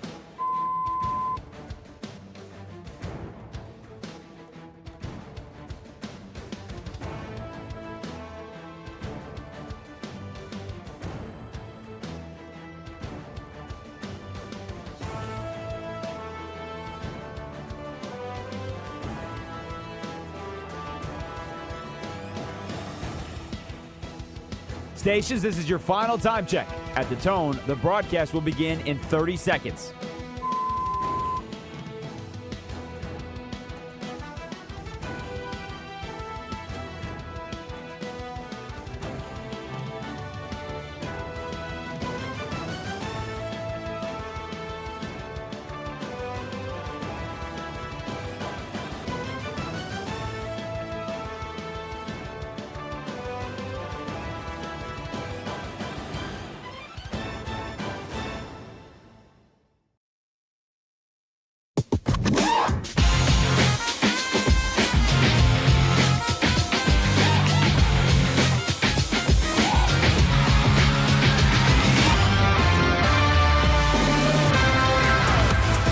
Westwood One Sports presents Josh Graham.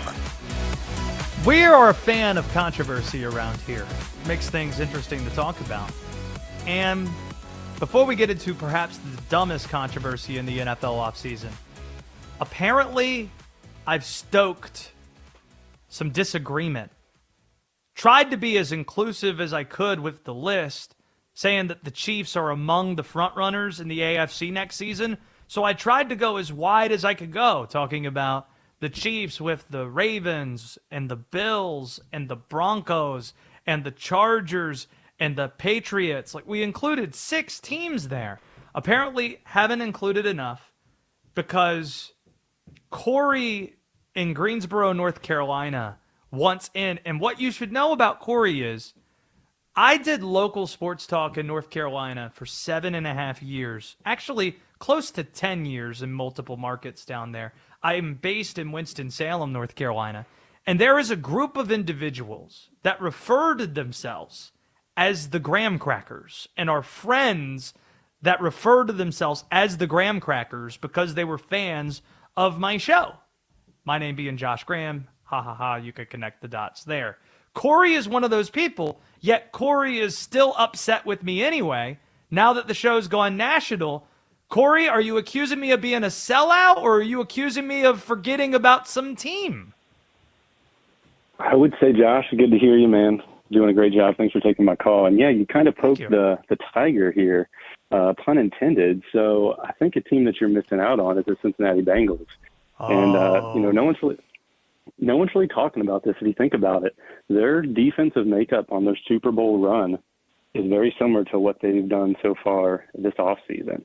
And as you all know, the defense was their Achilles heel, and obviously their offense is top 5, top 3, and even WD would probably agree. Maybe You should top know. 1 with. You should know, Corey. He is grinning like a bleep eating. I would grin agree, right Corey. now. He's I talking, would. He loves. What do you nickname Joe Burrow? What's the thing that you claim people Joe call him? Shiesty, Joe That's Burr, apparently- Jackpot Joey. Yeah. I could go. No, on. no. If you're gonna do Joe Burr, you got to do it the right way. If you're gonna do it, do What it. do you mean do the it right way? Right. It's Joe Burr. Like don't. I thought it's Joe Burr. Like I can't do the roll my R's. It's The just way Joe Burr. I thought that's it. But the thing that is forgotten about, Corey, you talk about the defense. They add Dexter Lawrence. That might change some of the math. And for all the talk about other teams in that division, every team in that division is making a coaching change except the Cincinnati Bengals. So maybe there is opportunity there that we haven't considered. And the Bengals have a third-place team schedule, if you think about that, too. So they're benefiting just like the Patriots benefited last year. I don't think the Patriots are legit. I don't think the Chargers are legit. And, again, like having Dexter Lawrence is like having DJ Reader. Our defensive line, Boy Mafe, is just a younger Trey Hendrickson now. And, again, we have, B.J. Hill, Jonathan Allen. We have Miles Murphy. We got Shamar Stewart. We've got our new rookie, Cassius Howell. So our defensive line is really sexy and really dangerous. And so that's the makeup that you need, as you all know, the Eagles and the Seahawks. If you win in the trenches, that's how you win. The big I think ones. you made a case. That's how the Rams, I think you made I think you made a good case. I feel like we need to make it 7 then. 7. I appreciate Teams it. that can win I the appreciate AFC it, Josh. now. Thanks for listening, man. It's good to Great hear work. your voice, Corey. Yeah, there he goes, Corey. Right back at you. A graham cracker. And by the way, I don't know if it's true, but I think applications are open nationally for graham crackers admission. I don't know what initiation process there is to join the graham crackers. I'm unaware of that. I have a Mustang. You have a Mustang. So that's... Can I be a graham cracker? You're welcome to be a graham cracker if you like. Not only I have a welcome. Mustang, I have a Mustang GT. So I don't know why I'm asking whether or not people could be admitted into the graham crackers. Wouldn't I have a pretty strong vote, considering the group is named after me? Like I would like to think I have the ability, as if I'm a bouncer, I'm the guy who can like lift the rope up for whoever I want. If the club is the graham cracker club, I'd like to think I have that kind of power in this instance. But you're welcome to be graham crackers. In fact, if you would like to call Art and tell me why you should be considered a graham cracker, you can make that case at 310-840-4910. In the meantime, behold, we have the dumbest controversy of the NFL offseason. We can call the race now on May the 3rd. It's over, to quote the late, great Billy Packer. It's over. The Indiana Hoosiers have reportedly accepted an invitation to go to the White House celebrating their national championship win. Naturally, when you do so, there are a couple of famous people you would expect to be there on behalf of Indiana. One is their head coach, Curt Cignetti. The other is their Heisman-winning quarterback, Fernando Mendoza. However, Mendoza apparently can't be there. He can't make it. Uh-oh! You see already where this is headed, why this is a controversy. But before you turn this show off, expecting, out of fear of political commentary about to be made, he isn't going for the most understandable of reasons. Here was Mendoza this weekend. May 11th is the first day of OTAs. If I'm not mistaken, I have the calendar. However, I don't have the calendar. Sorry. Well, maybe I do. I'm sorry. I gotta check Teamworks. If it is on the first day of OTAs, like I said, I'm on the bottom of the totem pole here. I got to prove myself. I can't miss practice. I don't know anything official. I don't have the calendar, but I just wouldn't, as a rookie, I don't think that's a good look. Someone make sure he gets a calendar. Too busy updating his LinkedIn. You got to update the calendar. But this is super straightforward. Mendoza, he'd missed the trip because it's the first day of Raiders OTAs, the offseason program. He's supposed to develop into the face of that franchise, the leader of that team. Right now, as he correctly puts it, he's kind of at the bottom of the totem pole. He's a rookie. Credit to Mendoza for having the awareness that going to the White House on day one of camp as a rookie isn't the best way to win over your new teammates. It shouldn't be. And here's the thing. Good news for Mendoza. If he does, in fact, want to go, it seems that his calendar is wrong. Apparently, according to the Raiders website, OTAs don't start on May the 11th. They start May the 18th, a week later. So if he wants to go, he can. Yeah, I just don't have a calendar. Don't have one. Who does these days? The Utes? No, it's all on your phone. But it shouldn't be surprising that he's thinking about his teammates. This is the same guy who's, throwing at his pro day, and the reason he says he's doing so is to showcase guys that might not get as much attention as he is. In fact, the one time I interviewed Fernando Mendoza, here's the situation. There is a regional restaurant chain in North Carolina called Bojangles. It's a chicken place. But they have these biscuits that are called Bowberry biscuits that have topping on it that's, how would you describe it? It's icing, essentially, on top of a biscuit that has berries in it. It's a great, tasty treat that Bojangles has. I'm interviewing Fernando Mendoza, and I'm offering him this treat as the most entertaining guest in sports talk. B-Dot is sitting next to me. B-Dot, who was with us talking Kentucky Derby yesterday. And here's part of our conversation when the conversation turned to the biscuits. Earlier when we were in the elevator, I asked if he knew what Bojangles was. You said you had heard of it. Yeah, so being from the East Coast, like I've definitely seen Bojangles. From Miami. Yeah, from Miami. So I've definitely seen Bojangles. I've had Bojangles, but I've never had the biscuit. Yeah, so this is a Bowberry biscuit. It's like a blueberry biscuit, but it makes it Bowberry because they put the icing on it, and it's amazing. Makes you want to slap family members. They're noteworthy. So we're going to give you go. You guys on the way out. So when I have my suitcase here, run to the airport because I know we have. Boom. Can't see what it is. Also, shout out the 97 viewers right now. That's it. You guys are on the right channel right here. Okay? That's it. You guys know what you guys are talking about. We've exceeded. Yeah, thank you, Fernando. We've exceeded the 97 viewer mark. I think we're around right here just on the YouTube channel, 500, and then we got hundreds on X and thousands listening in 300 markets across the country right now. However, wherever you're listening or watching, greatly appreciate that. Doubler writing in, it's bow time. But here's what you should know. After that conversation with Fernando, he said, guys, I don't want to accept this. I'm with two of my offensive linemen.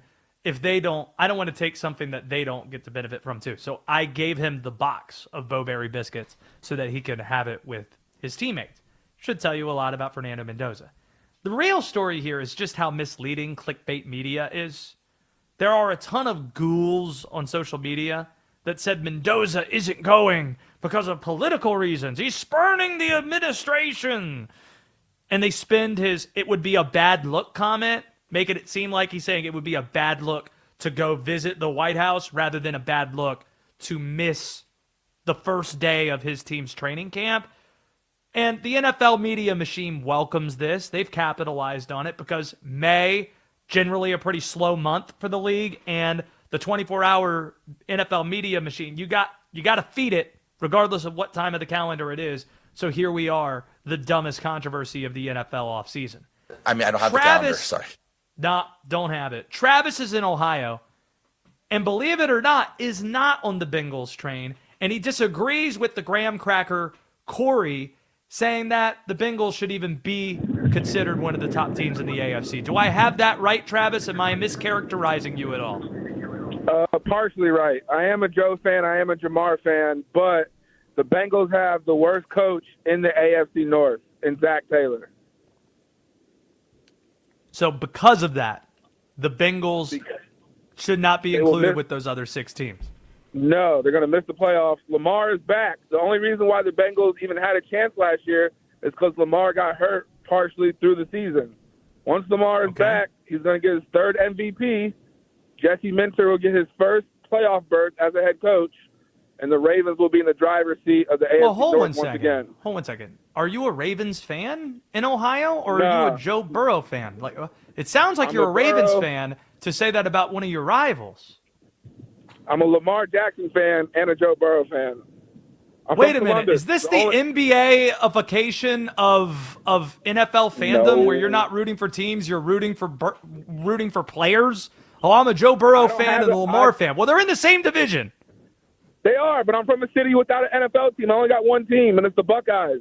Everybody else is not my team. The Buckeyes are the team. I mean, Cleveland's not far. I mean, how far is that? I live in Winston-Salem. They're 90 minutes away from the Carolina Hurricanes and 90 minutes away from the Charlotte Hornets and Panthers. But, I mean, you could get in a car. It sounds like you're in a car right now. I am in a car. But you just said it. You said the Carolina Panthers. It's the Cleveland Browns and the Cincinnati Bengals. It's the Ohio State Buckeyes. Buckeyes dominate. Buckeyes going to win the Natty again. So go Blue Jackets? Cut out. So go Blue Jackets, I guess? They got Columbus in their name. Yes. Blue, yeah, that's fair, but with football. Football I love it. in Ohio. Football first, football second, football third. Well, finish it off for me, Travis. OH. IO. You have yourself a great day. There goes Travis in Columbus. Love that. Make sure, if you haven't already, subscribe to the YouTube channel and to the podcast, Westwood One Sports Nights, where you go. It's hopping. Fernando Mendoza pointing out, oh, yeah, shout out to all the viewers. That's what we say to you as well, if you're watching the show in addition to listening to the program. However we have you, so glad you're spending the time. We have to react to what's happening in Game 7 between the Magic and the Pistons. Also, a weekly segment that we call Unusual Questions is quickly growing in popularity. It's your chance to ask us anything. And generally, it's more fun when it's not sports-related. 310-840-4910. That and the Game 7 reaction next on The Josh Graham Show. This is Westwood One Sports.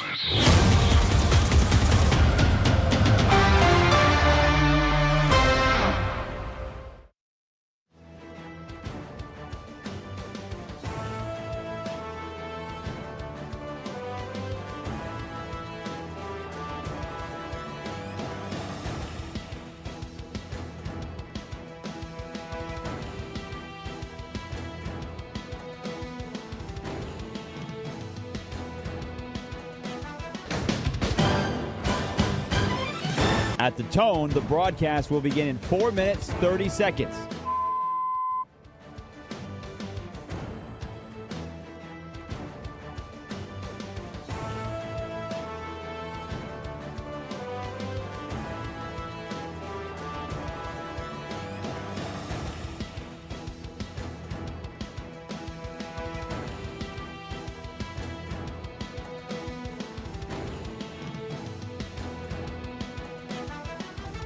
At the tone, the broadcast will begin in 4 minutes.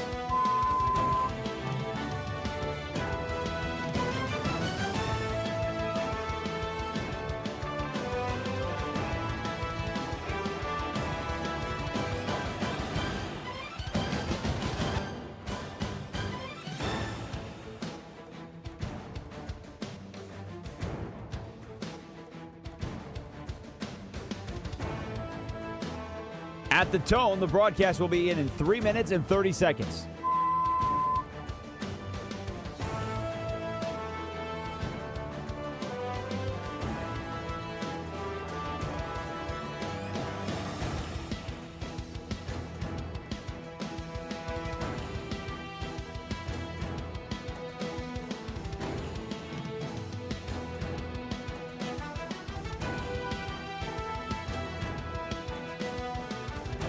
At the tone, the broadcast will begin in 3 minutes.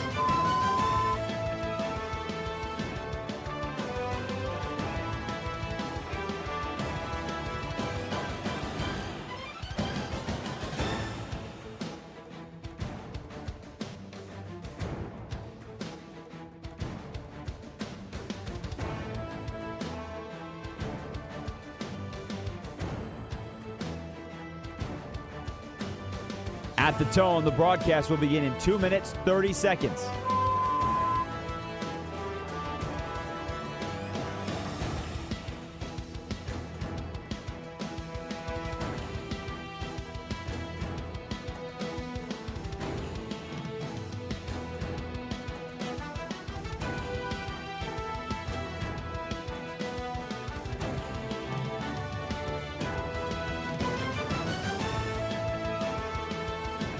At the tone, the broadcast will begin in 2 minutes.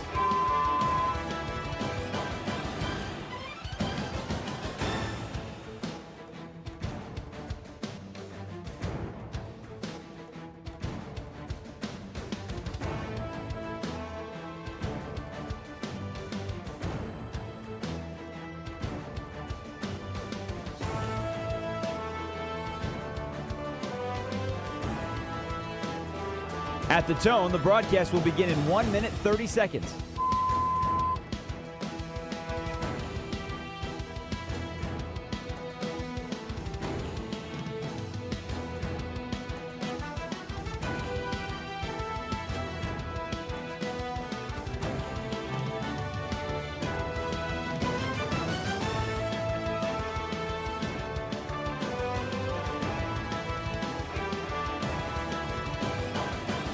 At the tone, the broadcast will begin in 1 minute.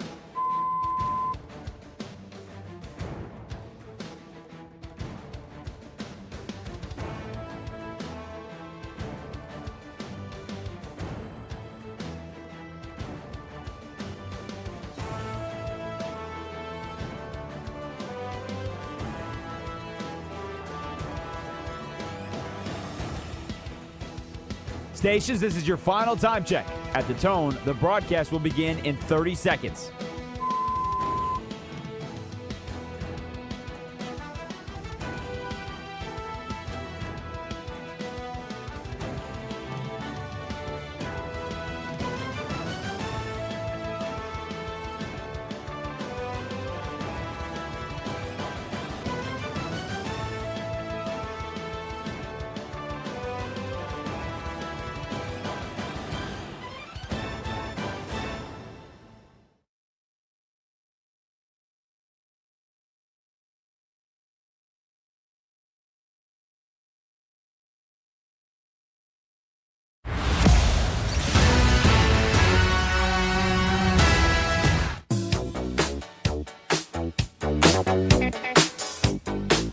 Westwood One Sports presents Josh Graham. One of our favorite segments of the week is Unusual Questions, named after when Roy Williams, the legendary North Carolina basketball coach, stormed out of a press conference because of a question I asked him. And then a couple days later, his team loses another game. And in the post-game presser, at the end says, there's some people that thought I was mad at Josh. I'm not mad at Josh.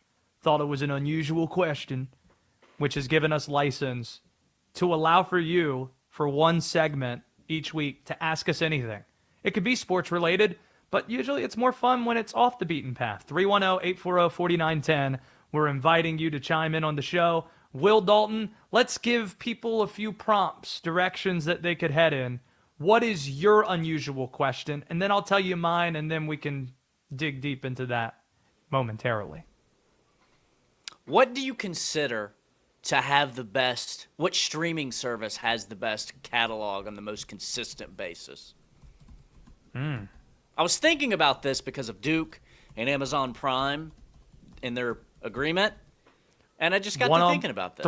Three games this next season, a multi-year deal that Duke agreed to, first of its kind in college basketball is what you're referring to. So you could chime in on that. Or I am going on vacation immediately after this show ends in the next hour. So I'm asking a generic kind of 1,000-foot view question as well. What is the best month to vacation? What is the best month in the calendar to vacation? 310-840-4910 if you want in on the streaming services having the best catalog, the best month to vacation, 310-840-4910, or sports questions, non-sports questions. It's time for Unusual Questions at 310-840-4910. But before we address those matters, it's a wrap in Detroit.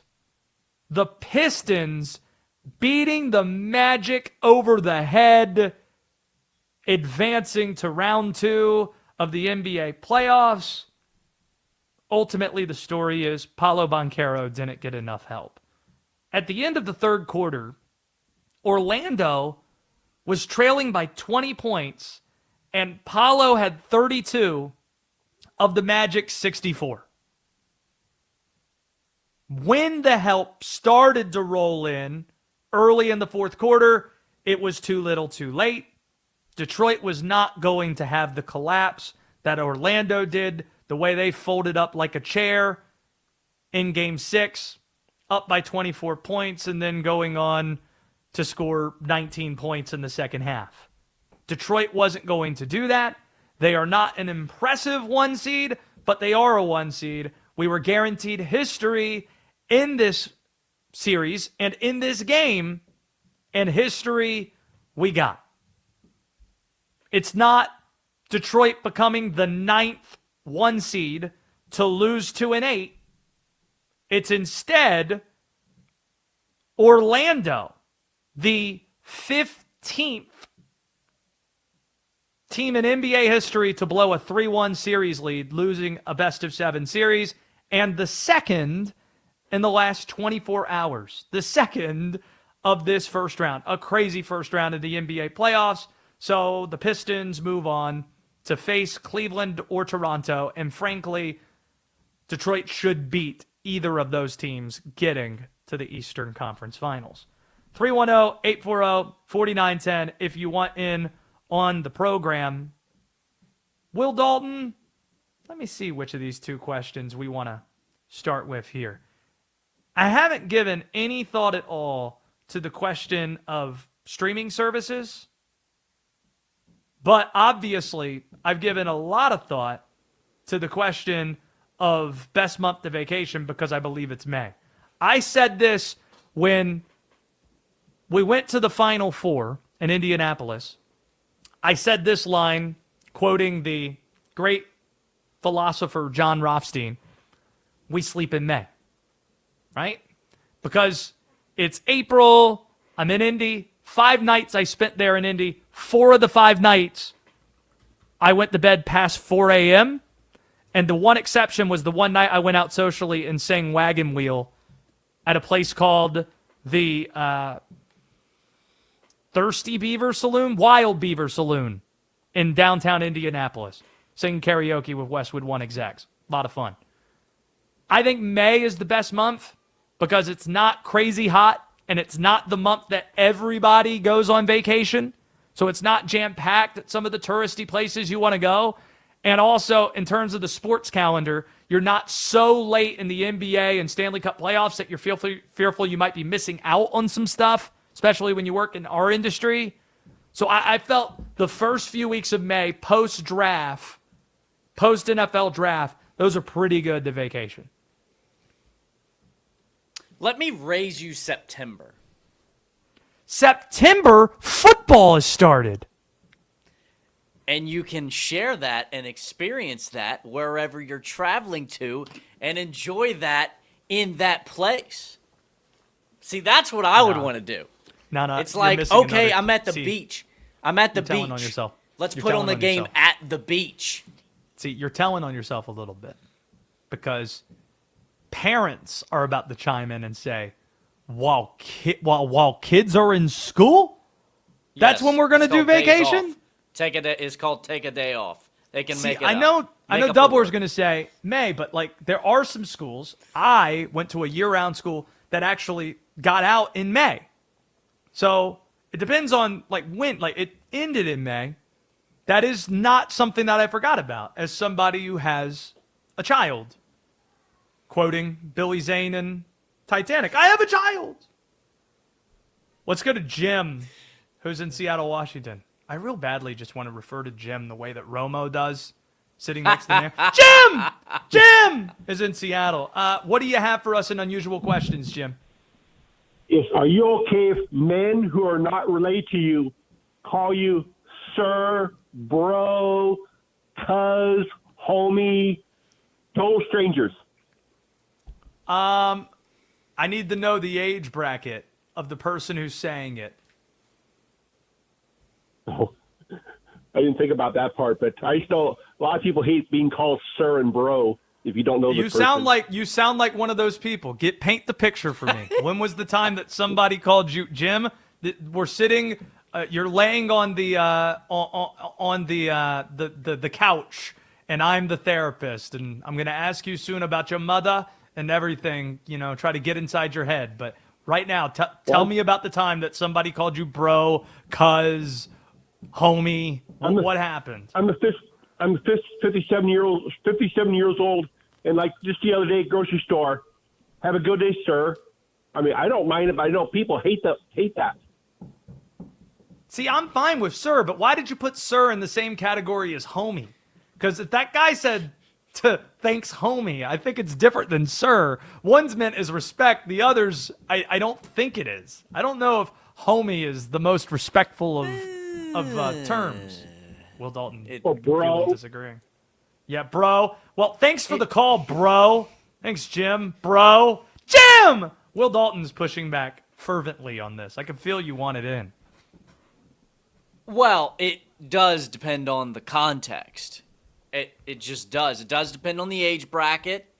Like if somebody, like I've had times where leaving a store or in a situation, whatever it is, somebody just calls me like, cool, bro, or like, there you go, bro, or home. Like, to me, it's a compliment depending on the situation.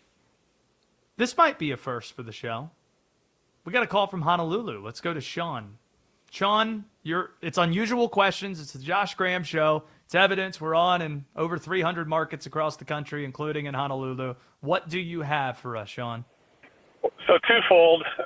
September, you got to travel. I was outside of a bar outside of Denali, Alaska, watching Monday Night Football.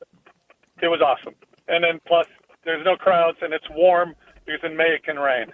But my question is, should the NFL create minor league football and basically take the top 120 college programs and create the draft just like minor league baseball and turn all these college programs into true professional teams instead of this pretense that we have today that they're not professional athletes? I'll answer that question in a second, but this is a question I never thought of until now, Sean, but you are uniquely equipped to answer it.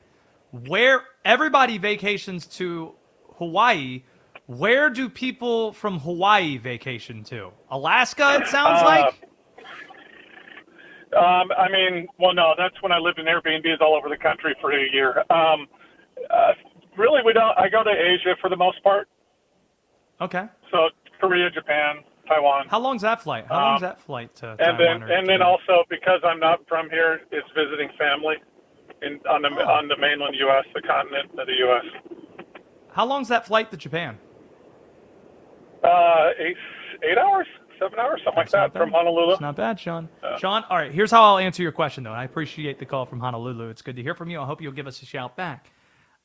No, the NFL should not take over college football and then take away the pretense of college athletes or any of these things, because from the NFL's view, they're getting the rewards of all of it for free. For free. Fernando Mendoza, perfect example. Fernando Mendoza is a household name. People know who Fernando Mendoza is, and the NFL gets this guy in their league that they didn't have to pay 1 cent for in marketing dollars, creating a star. You use the examples of minor league baseball, and I'll even use the example of the G League with the NBA. Who's posting up on a Saturday night, all due respect, and firing up on the old TV the Rio Grande Valley Vipers facing the Greensboro Swarm? Who's doing that? Regardless of how good the talent is, I don't think many people are. So I think the NFL would be wise to not touch anything regarding college football, because college football has been a net positive in a major way. I understand what you're saying. Hey, just eliminate the pretense that it is collegiate or it's amateur. I think that's already been eliminated. I think most people understand that this is professional football that we're talking about in college. But from the NFL's perspective, it's kind of like when people talk about, hey, the Big Ten and the SEC should just get together and create their own March Madness tournament. Yeah, and then have to organize the whole damn thing and have to deal with the logistics of putting all this together. That doesn't feel like a net positive versus how it's currently arranged right now for the NFL. Will Dalton, do you have an answer to the question that you posed? The best streaming service, what has the best options available? See, I've found HBO Max to be the answer pretty consistently. Netflix is good, and Netflix is like that's where the stand-up comedy stuff typically is, at least the best of it. But I don't know. It's like between Game of Thrones. Let's start with the obvious one here. That's where White Lotus is. That's where The Sopranos is. Like, there's so many good shows there. And also, I'm somebody who really likes scary movies. And every once in a while on a random night, I might want to put one on and just see what they have. And I always find something that I like. Always. But here's the problem. So it's HBO. Here's one thing you haven't factored in. You're talking about shows, stand-up comedy, talking about TV. I mean, what about sports? Where does Prime Video factor into this? I don't really factor sports into this. Why not? You can only get NBA games and Thursday Night Football on Prime Video. And Duke basketball, you said that was the reason that you thought about this question. What do you mean? You brought this up. I think I was referring more to like the show and the movie catalog. But that's part of their catalog. Sports. Well, on HBO, you can get hockey. You can get, I believe, some NBA. Why does that make you laugh? So what if I counter and say ESPN's my answer? Because then I get all of it. I get all the sports. That might be my answer to the question. Just to piss you off. Yeah, but I don't. Can you say ESPN? It's the boring answer. It's the boring answer, but it's Netflix. It's the I mean, they dabble into sports. They have the comedy. They have they have podcasts now. They have I think just the deepest well of movies and shows, the most variety I think you get with Netflix. So I'll say that Netflix is the answer. Also, Netflix, we need a sponsor for Unusual Questions. What up? Get at us. Hey. This segment, because we can be shills for anybody in that regard. Coming up, we address the most important question of the show today. By the way, we do have a final count. Detroit and Orlando. Detroit 116, Orlando 94. We address the most important question of the show today, and it might require a cameo appearance from Conspiracy Josh. That's next on The Josh Graham Show. Aaron Rodgers still hasn't decided if he's returning. I thought at this point we would have known by now that he was going to play. If the future Hall of Famer walks away, the Steelers will turn to a quarterback competition featuring Drew Aller, Will Howard, and Mason Rudolph. Not the plan, but is it their future? Westwood One Sports.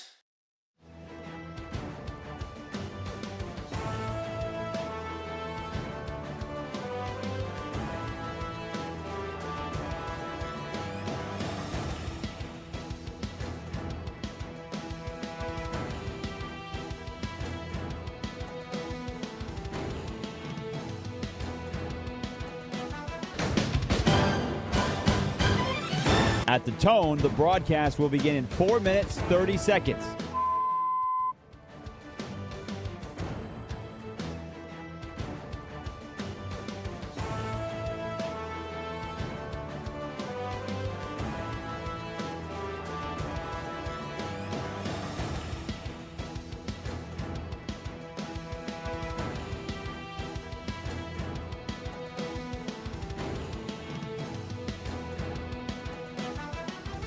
At the tone, the broadcast will begin in 4 minutes.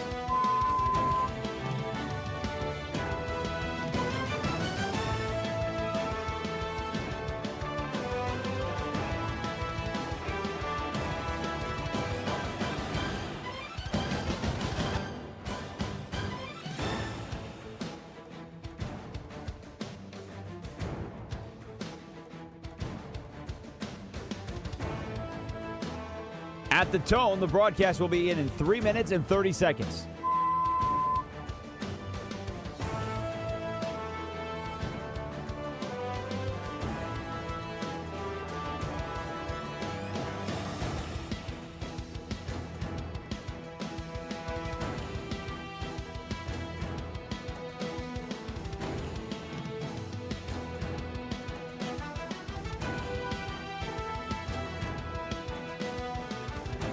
At the tone, the broadcast will begin in 3 minutes.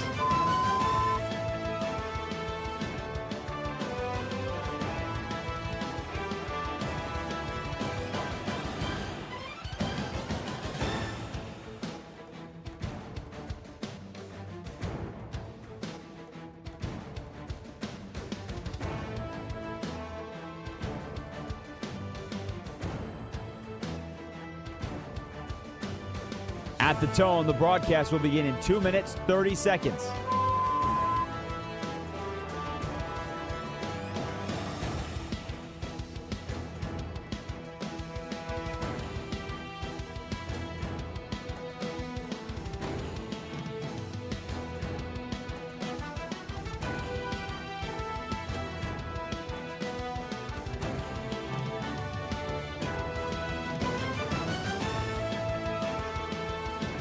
At the tone, the broadcast will begin in 2 minutes.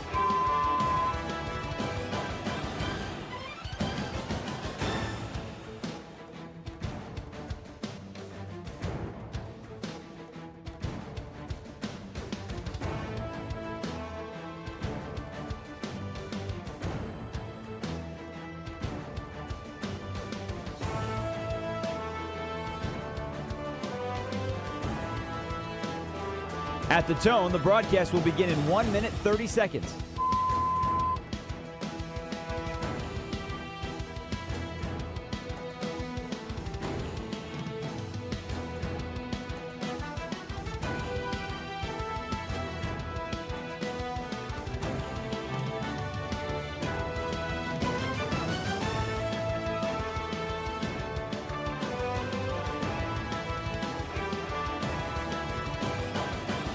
At the tone, the broadcast will begin in 1 minute.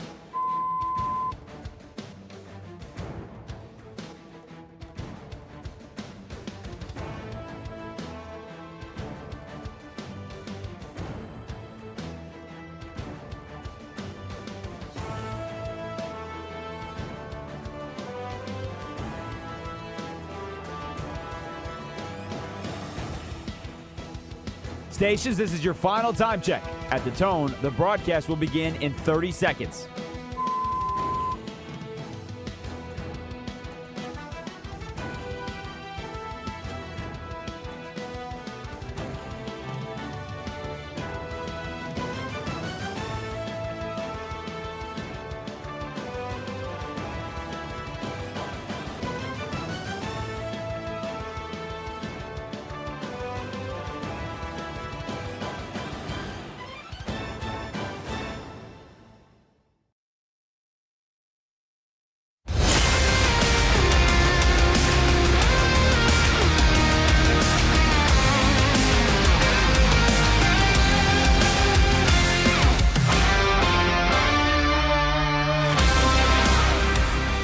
Westwood One Sports presents Josh Graham. Our question of the day: who would you like to see get some lottery luck a week from today? The NBA draft lottery. We do have a final count in Game 7 in Detroit. The Pistons 116, Orlando 94. Game 7 getting set to start between the Raptors and the Cavaliers 1 hour from now. But who would you like to see get some lottery luck? Who do you not want to see? Because you have the folks out there who believe that it's just the lottery balls bouncing a certain way, but you also have those who think the NBA quite possibly rigs the thing. So this is just us spitballing on behalf of Adam Silver and the NBA, saying if they do possibly rig the NBA draft lottery, who should they rig it for? Getting a top 4 pick. And this is the part of the program where a character, well, don't know if he appreciate being referred to that way, but somebody named Will Dalton, would you like to tell people who is about to make an appearance on the show that's going to make a cameo appearance here? That would be Conspiracy Josh. Think Who's he that? Has the hat ready to go and every. Oh, he's got the look. He's got the hat. He's got he's got the glasses. Here he is, everybody. Conspiracy Josh. Hello, Will Dalton. Hi. Conspiracy Josh making an appearance on the program, if that's okay with you. Just got a few things to say. Let me just unzip this a little bit. Let it breathe a little bit. Let it breathe. The NBA wants Golden State to still be in the mix. You think that Adam Silver is just going to let Steph Curry's career wither away like a biscuit on a nice summer day? I don't think so. I don't think that's the case at all. I think with a 14% chance of getting into the top 4, which is all you really need in this draft. Hey, Dallas last year, the lottery balls just falling a certain way. Really? We expect to believe that Dallas with a 1.5% chance was going to get that number 1 pick? Please. 14%. You don't have to give Golden State the number 1 pick. That'd be a little bit too obvious. But how about you give the Warriors the number 2 pick? Or maybe the number 3 pick? Or maybe even number 4. That's fine. Give them a guy like A.J. Dabansa or Cam Boozer or Caleb Wilson or maybe even that Darren Peterson fella, assuming he wants to play ball. But what was it? Maybe even better than that, Will Dalton. Maybe the move is they get the top 4 draft pick, but then maybe flip it for one of these superstars. Maybe one of these teams are like, you know what, tastes even better than gumbo right there on Bourbon Street. Maybe you trade one of those top 4 picks and bring in somebody to help Steph Curry right now. Pair him alongside Jimmy Butler, coming back healthy, and maybe Draymond Green and Steph Curry return, and they make one more run at it. What'd you say about that, Will Dalton? You think that's pretty good? You think that's a good idea for the NBA? Hey, let's say Adam Silver wants to rig this thing. You think that makes some sense? I mean, if that happened, I would absolutely say it was rigged, and I would say you, Conspiracy Josh, actually gave him the idea. Well, no, because, again, it's a 14% chance. That's more than 1 out of 10. You don't have to, Adam, you don't have to make it so obvious. Don't give him the number 1 pick. It don't need to be the number 1 pick. Give him the number 4 pick. Maybe the number 3 pick. Oh, it's a 14% chance. It could have happened. If it's the number 1 pick, it's a little too obvious. You can't do that. You're saying you're still going to call shenanigans. Where did this accent come from? Where did this accent come from? I gotta go. Josh needs back on his show. Josh needs back on his show. I think that's enough. Yeah, go eat some go Tigers. Or whatever it is. Yeah, he had to channel the Ed Orgeron there. That's pretty good. Welcome back. Welcome back. Wow, that's a take from that guy. Oh boy. See, it is a note. Can I just bang down the 3rd wall or the 4th wall? I don't know. Just let people inside baseball for a second here. So, Conspiracy Josh, there is a noteworthy sports talk host, one of the greats all time of the industry. Won't say his name for the purposes of things. Doesn't work for Westwood One Sports. Who said, I like Conspiracy Josh at points. I want more Conspiracy Josh and less NPR Josh. And then Conspiracy Josh was born. And in the past, Conspiracy Josh would still have the same voice. And you might have the tinfoil cap. Sometimes you don't. But one of the notes I received is, it's got to have a different voice so the audience knows that Conspiracy Josh is talking.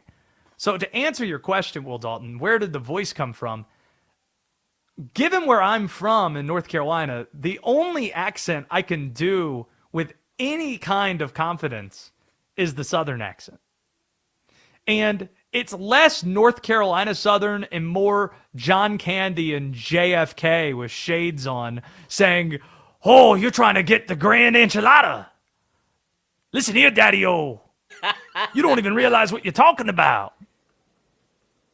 So, for the visual bit, see that the tinfoil cap's all you need. But from the audio bit as well, I think you need a different voice. Art, what was easier to understand, Conspiracy Josh or Bruce from New Jersey last hour, accent-wise? Good question. I think Conspiracy was easier to understand. Glad you followed along. 310-840-4910 if you want in. So, who would you want to see the NBA give a little bit of help to odds-wise? Conspiracy Josh is suggesting the Golden State Warriors, 14% chance of getting into the top 4. The second team that you might circle as well, Will Dalton will be a little bit homerish, is the Charlotte Hornets.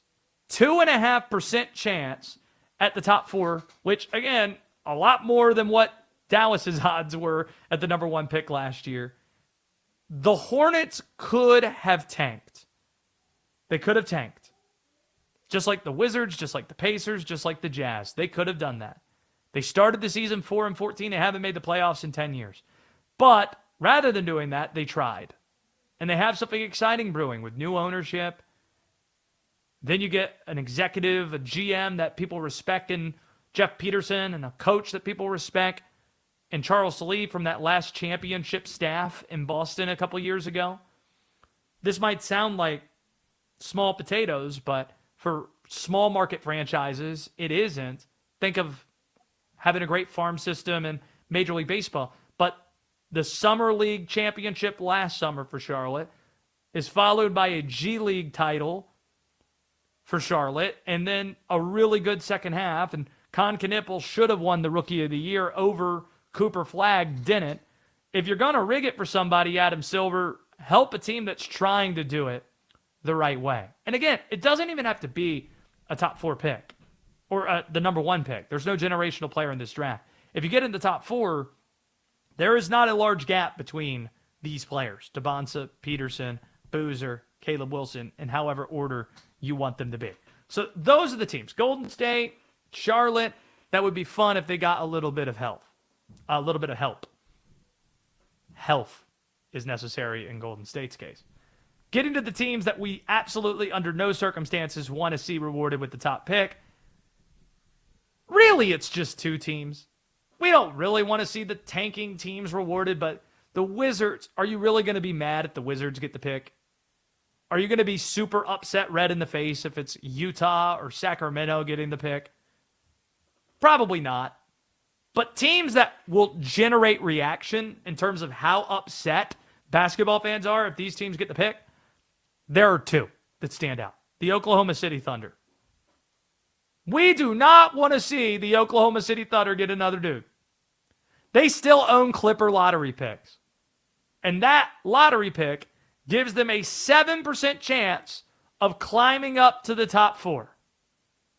Just imagine them, Will, winning consecutive titles and then getting either Dabonsa, Wilson, Boozer, or Peterson.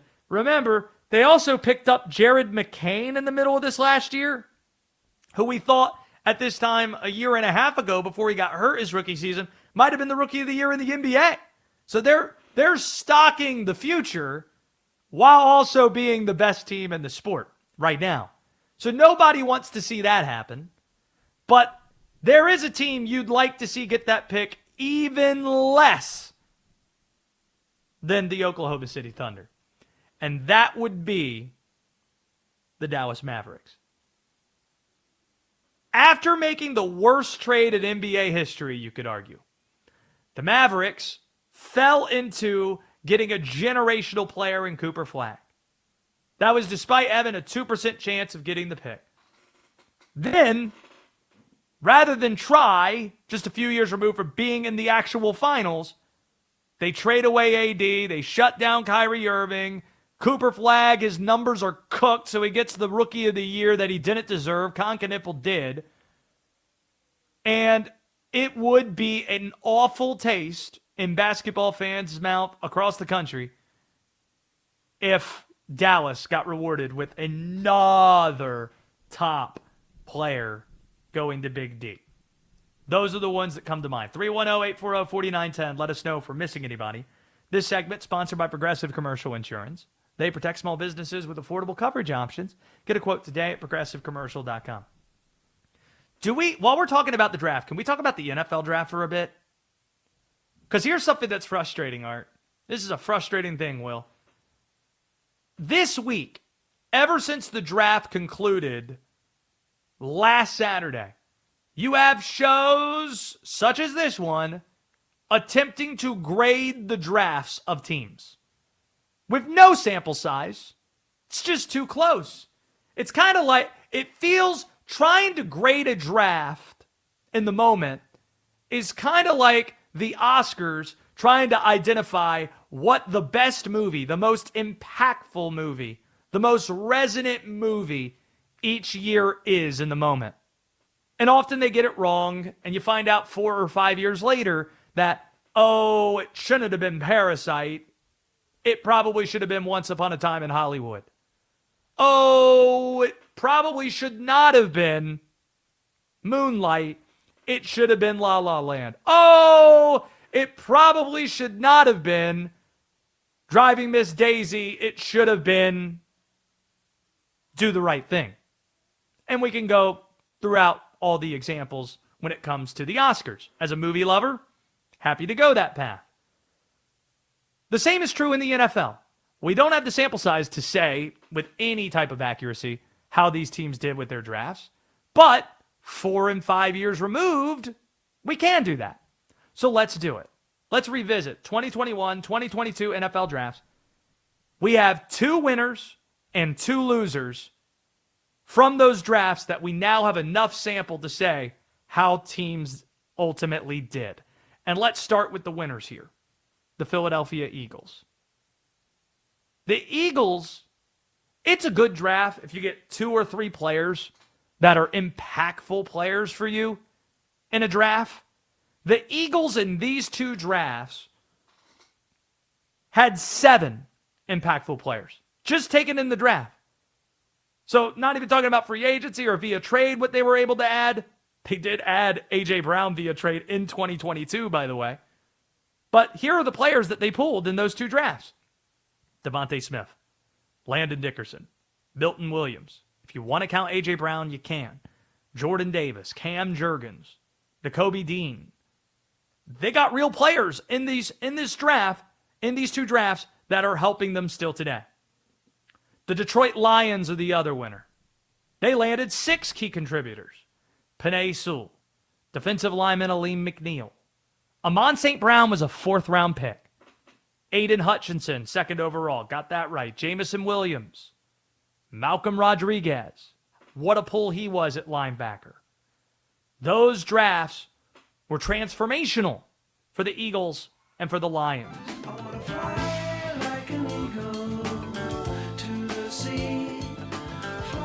Love that. And the Eagles, if you want to talk about how transformational it was, it is the Eagles that have the most wins since 2022. They went to 2 Super Bowls. They won 1. The Lions, they have the 4th most wins in the NFL since 2022.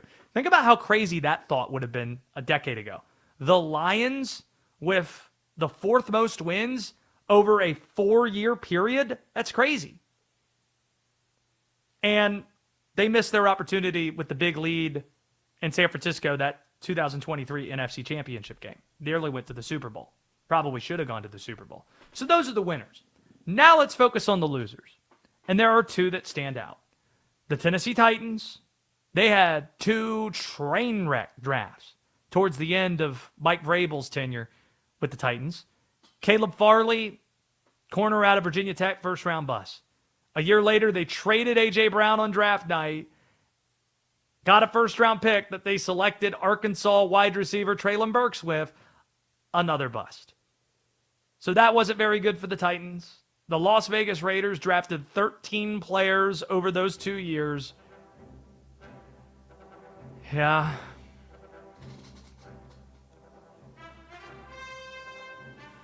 Ooh, I like that. Yeah. See? Didn't know that we were going to get to Indy. The Indy 500, the Lost Ark. That's great. But Alex Leatherwood, that's one of the worst 1st-round misses we've seen this decade. We knew in the moment nobody had him as a 1st-round grade or on any mock, and they just up and take him 17th overall.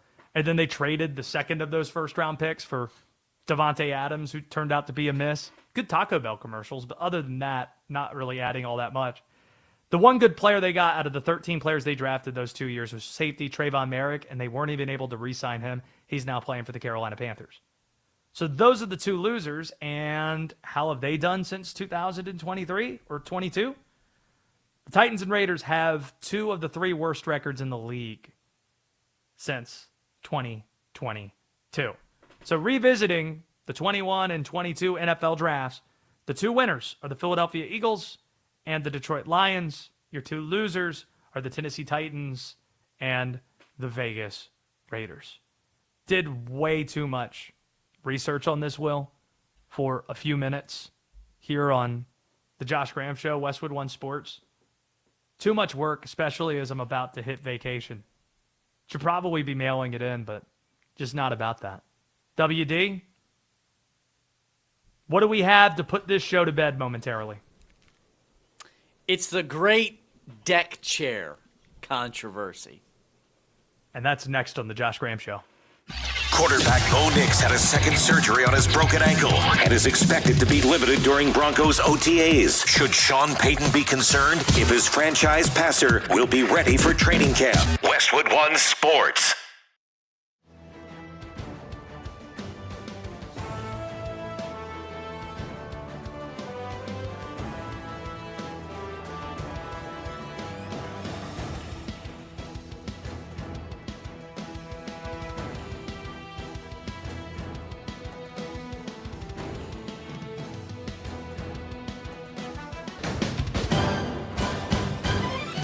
At the tone, the broadcast will begin in 4 minutes, 30 seconds.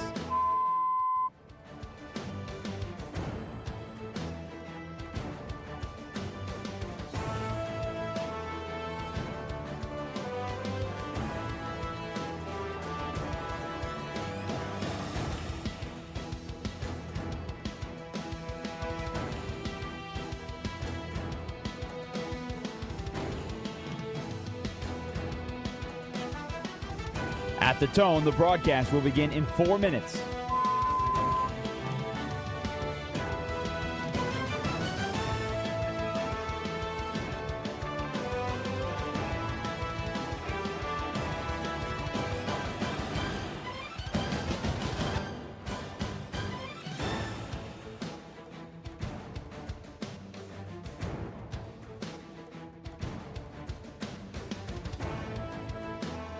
At the tone, the broadcast will begin in 3 minutes and 30 seconds.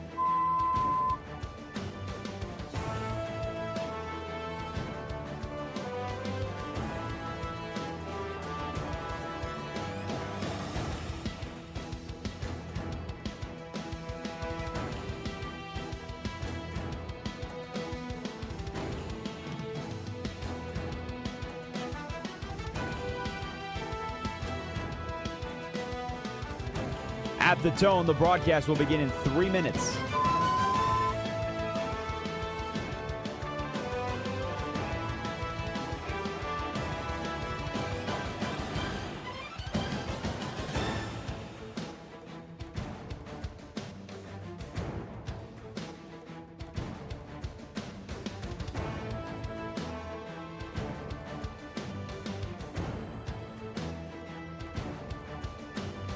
At the tone, the broadcast will begin in 2 minutes, 30 seconds.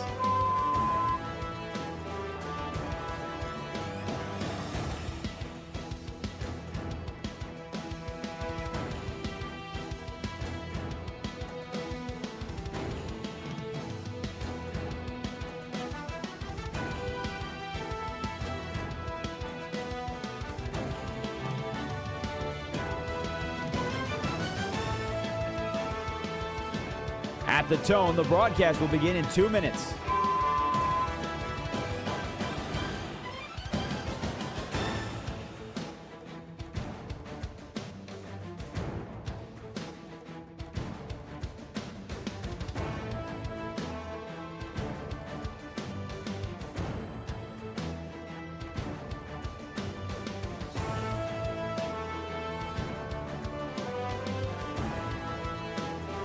At the tone, the broadcast will begin in 1 minute, 30 seconds.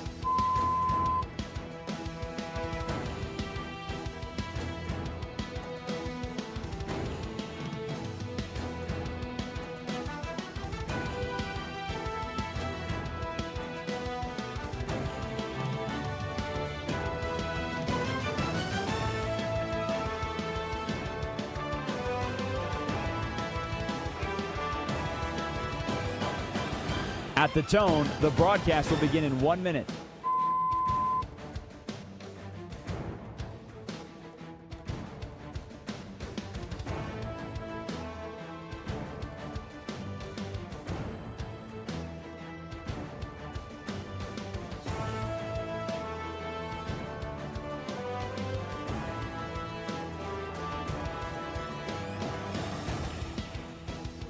Stations, this is your final time check. At the tone, the broadcast will begin in 30 seconds.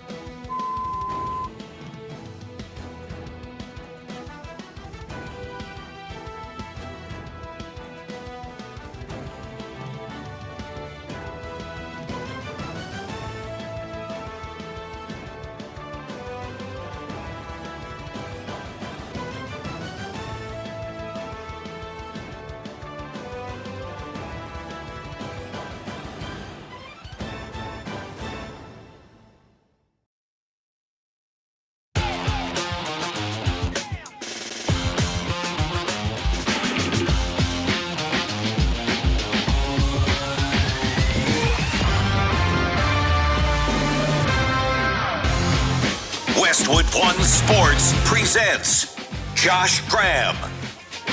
We're going to put this show to bed momentarily. Mike Wickett is going to take things until 11 p.m. Eastern Time. Mike's terrific. You'll enjoy that. Make sure to keep it tuned to him.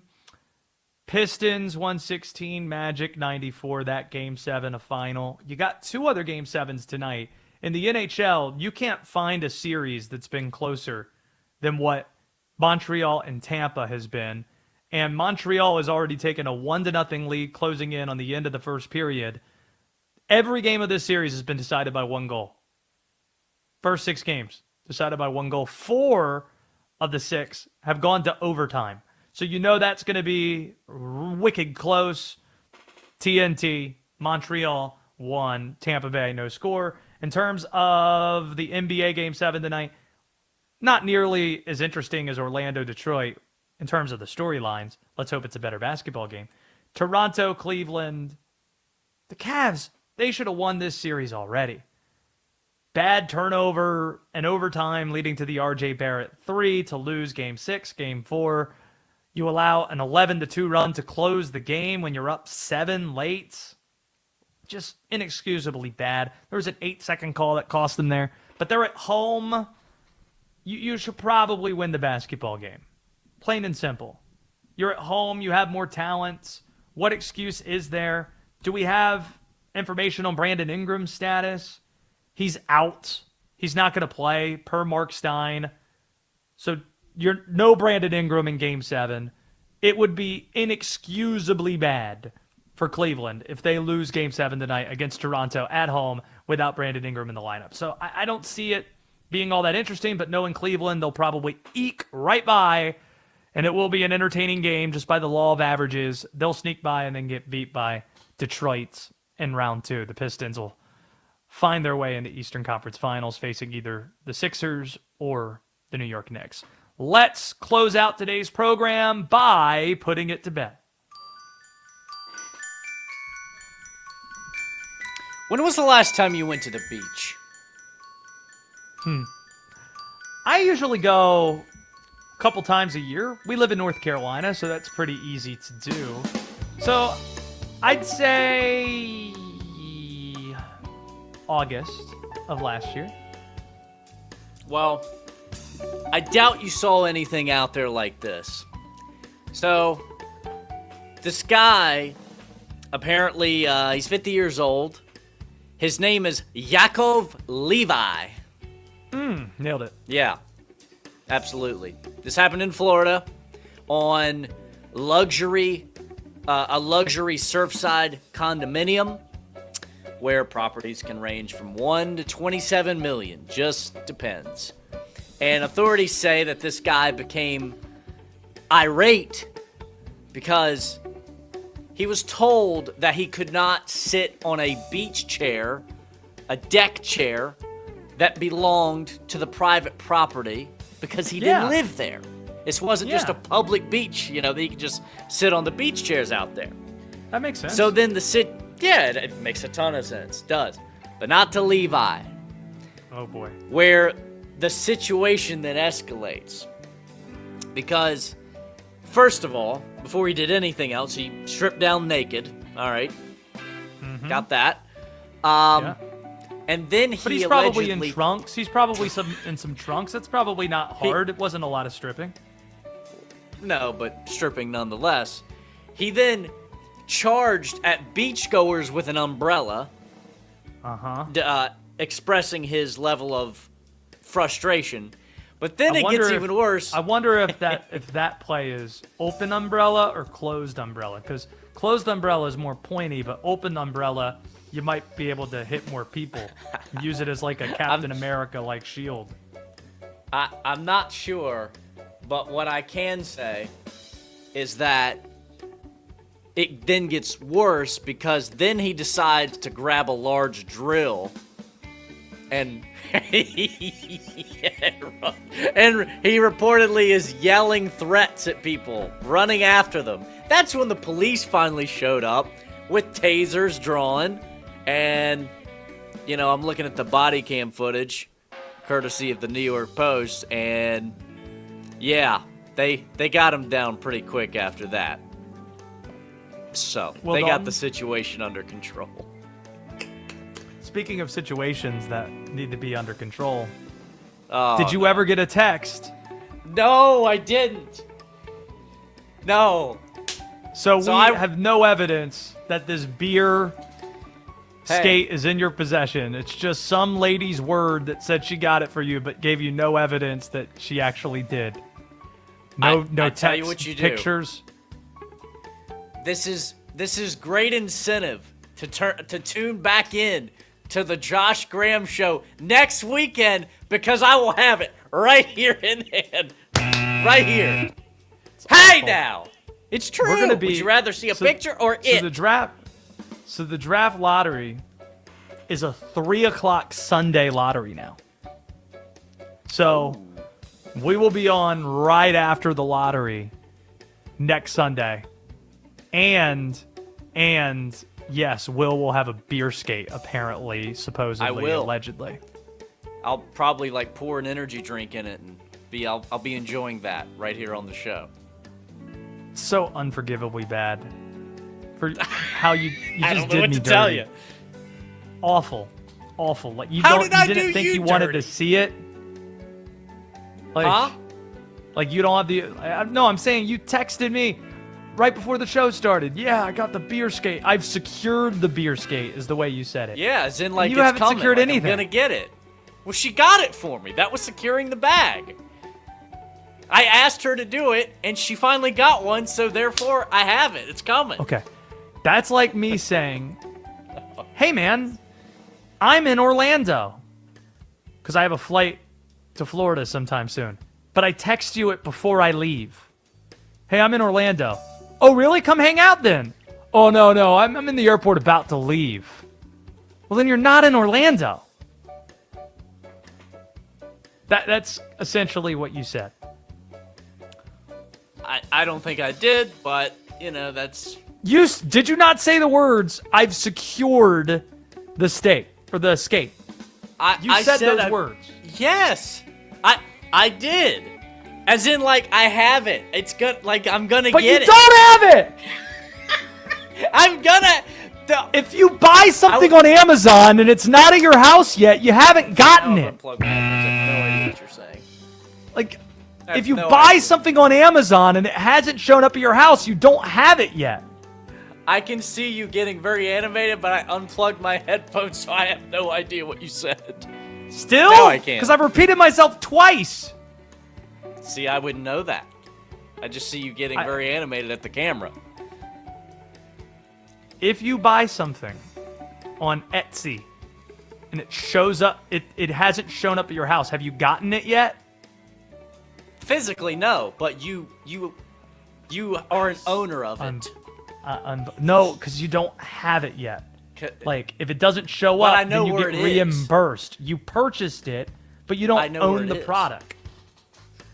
I know Just- exactly where it is. I know it's going to be I need- mine. I have I need a secured the vaca- bag. I need a vacation. YouTube. Subscribe to the channel, Westwood One Sports Night. We have video content going up there. Check out Linnell Willingham. For much of next week, Denton Day going to be filling in a little bit as well. I'll be back right after the lottery in a week. Good fun there. The podcast channel, Apple Podcasts and Spotify, Westwood One Sports Night, you could go as well. As mentioned, Mike Wickett, he's going to be taking controls on the way. I've been saying since March, quoting the great philosopher John Rothstein, we sleep in May. And that's something I said jokingly, but actually being dead serious to all our Westwood One staffers in Indianapolis at the Final Four. When I was 5 nights there, I was there. 4 of those 5 nights, I went to bed after 4 a.m. The exception was 2 a.m. It was the one night we went out socially singing karaoke songs. I kept saying, when May gets here, I'm going to sleep. Ha ha ha ha. Wasn't kidding. Because May has arrived, which means a little bit of vacay and a little bit of sleep. From Will Dalton and our guy Art Martinez, my name is Josh Graham. This has been The Josh Graham Show. This is Westwood One Sports.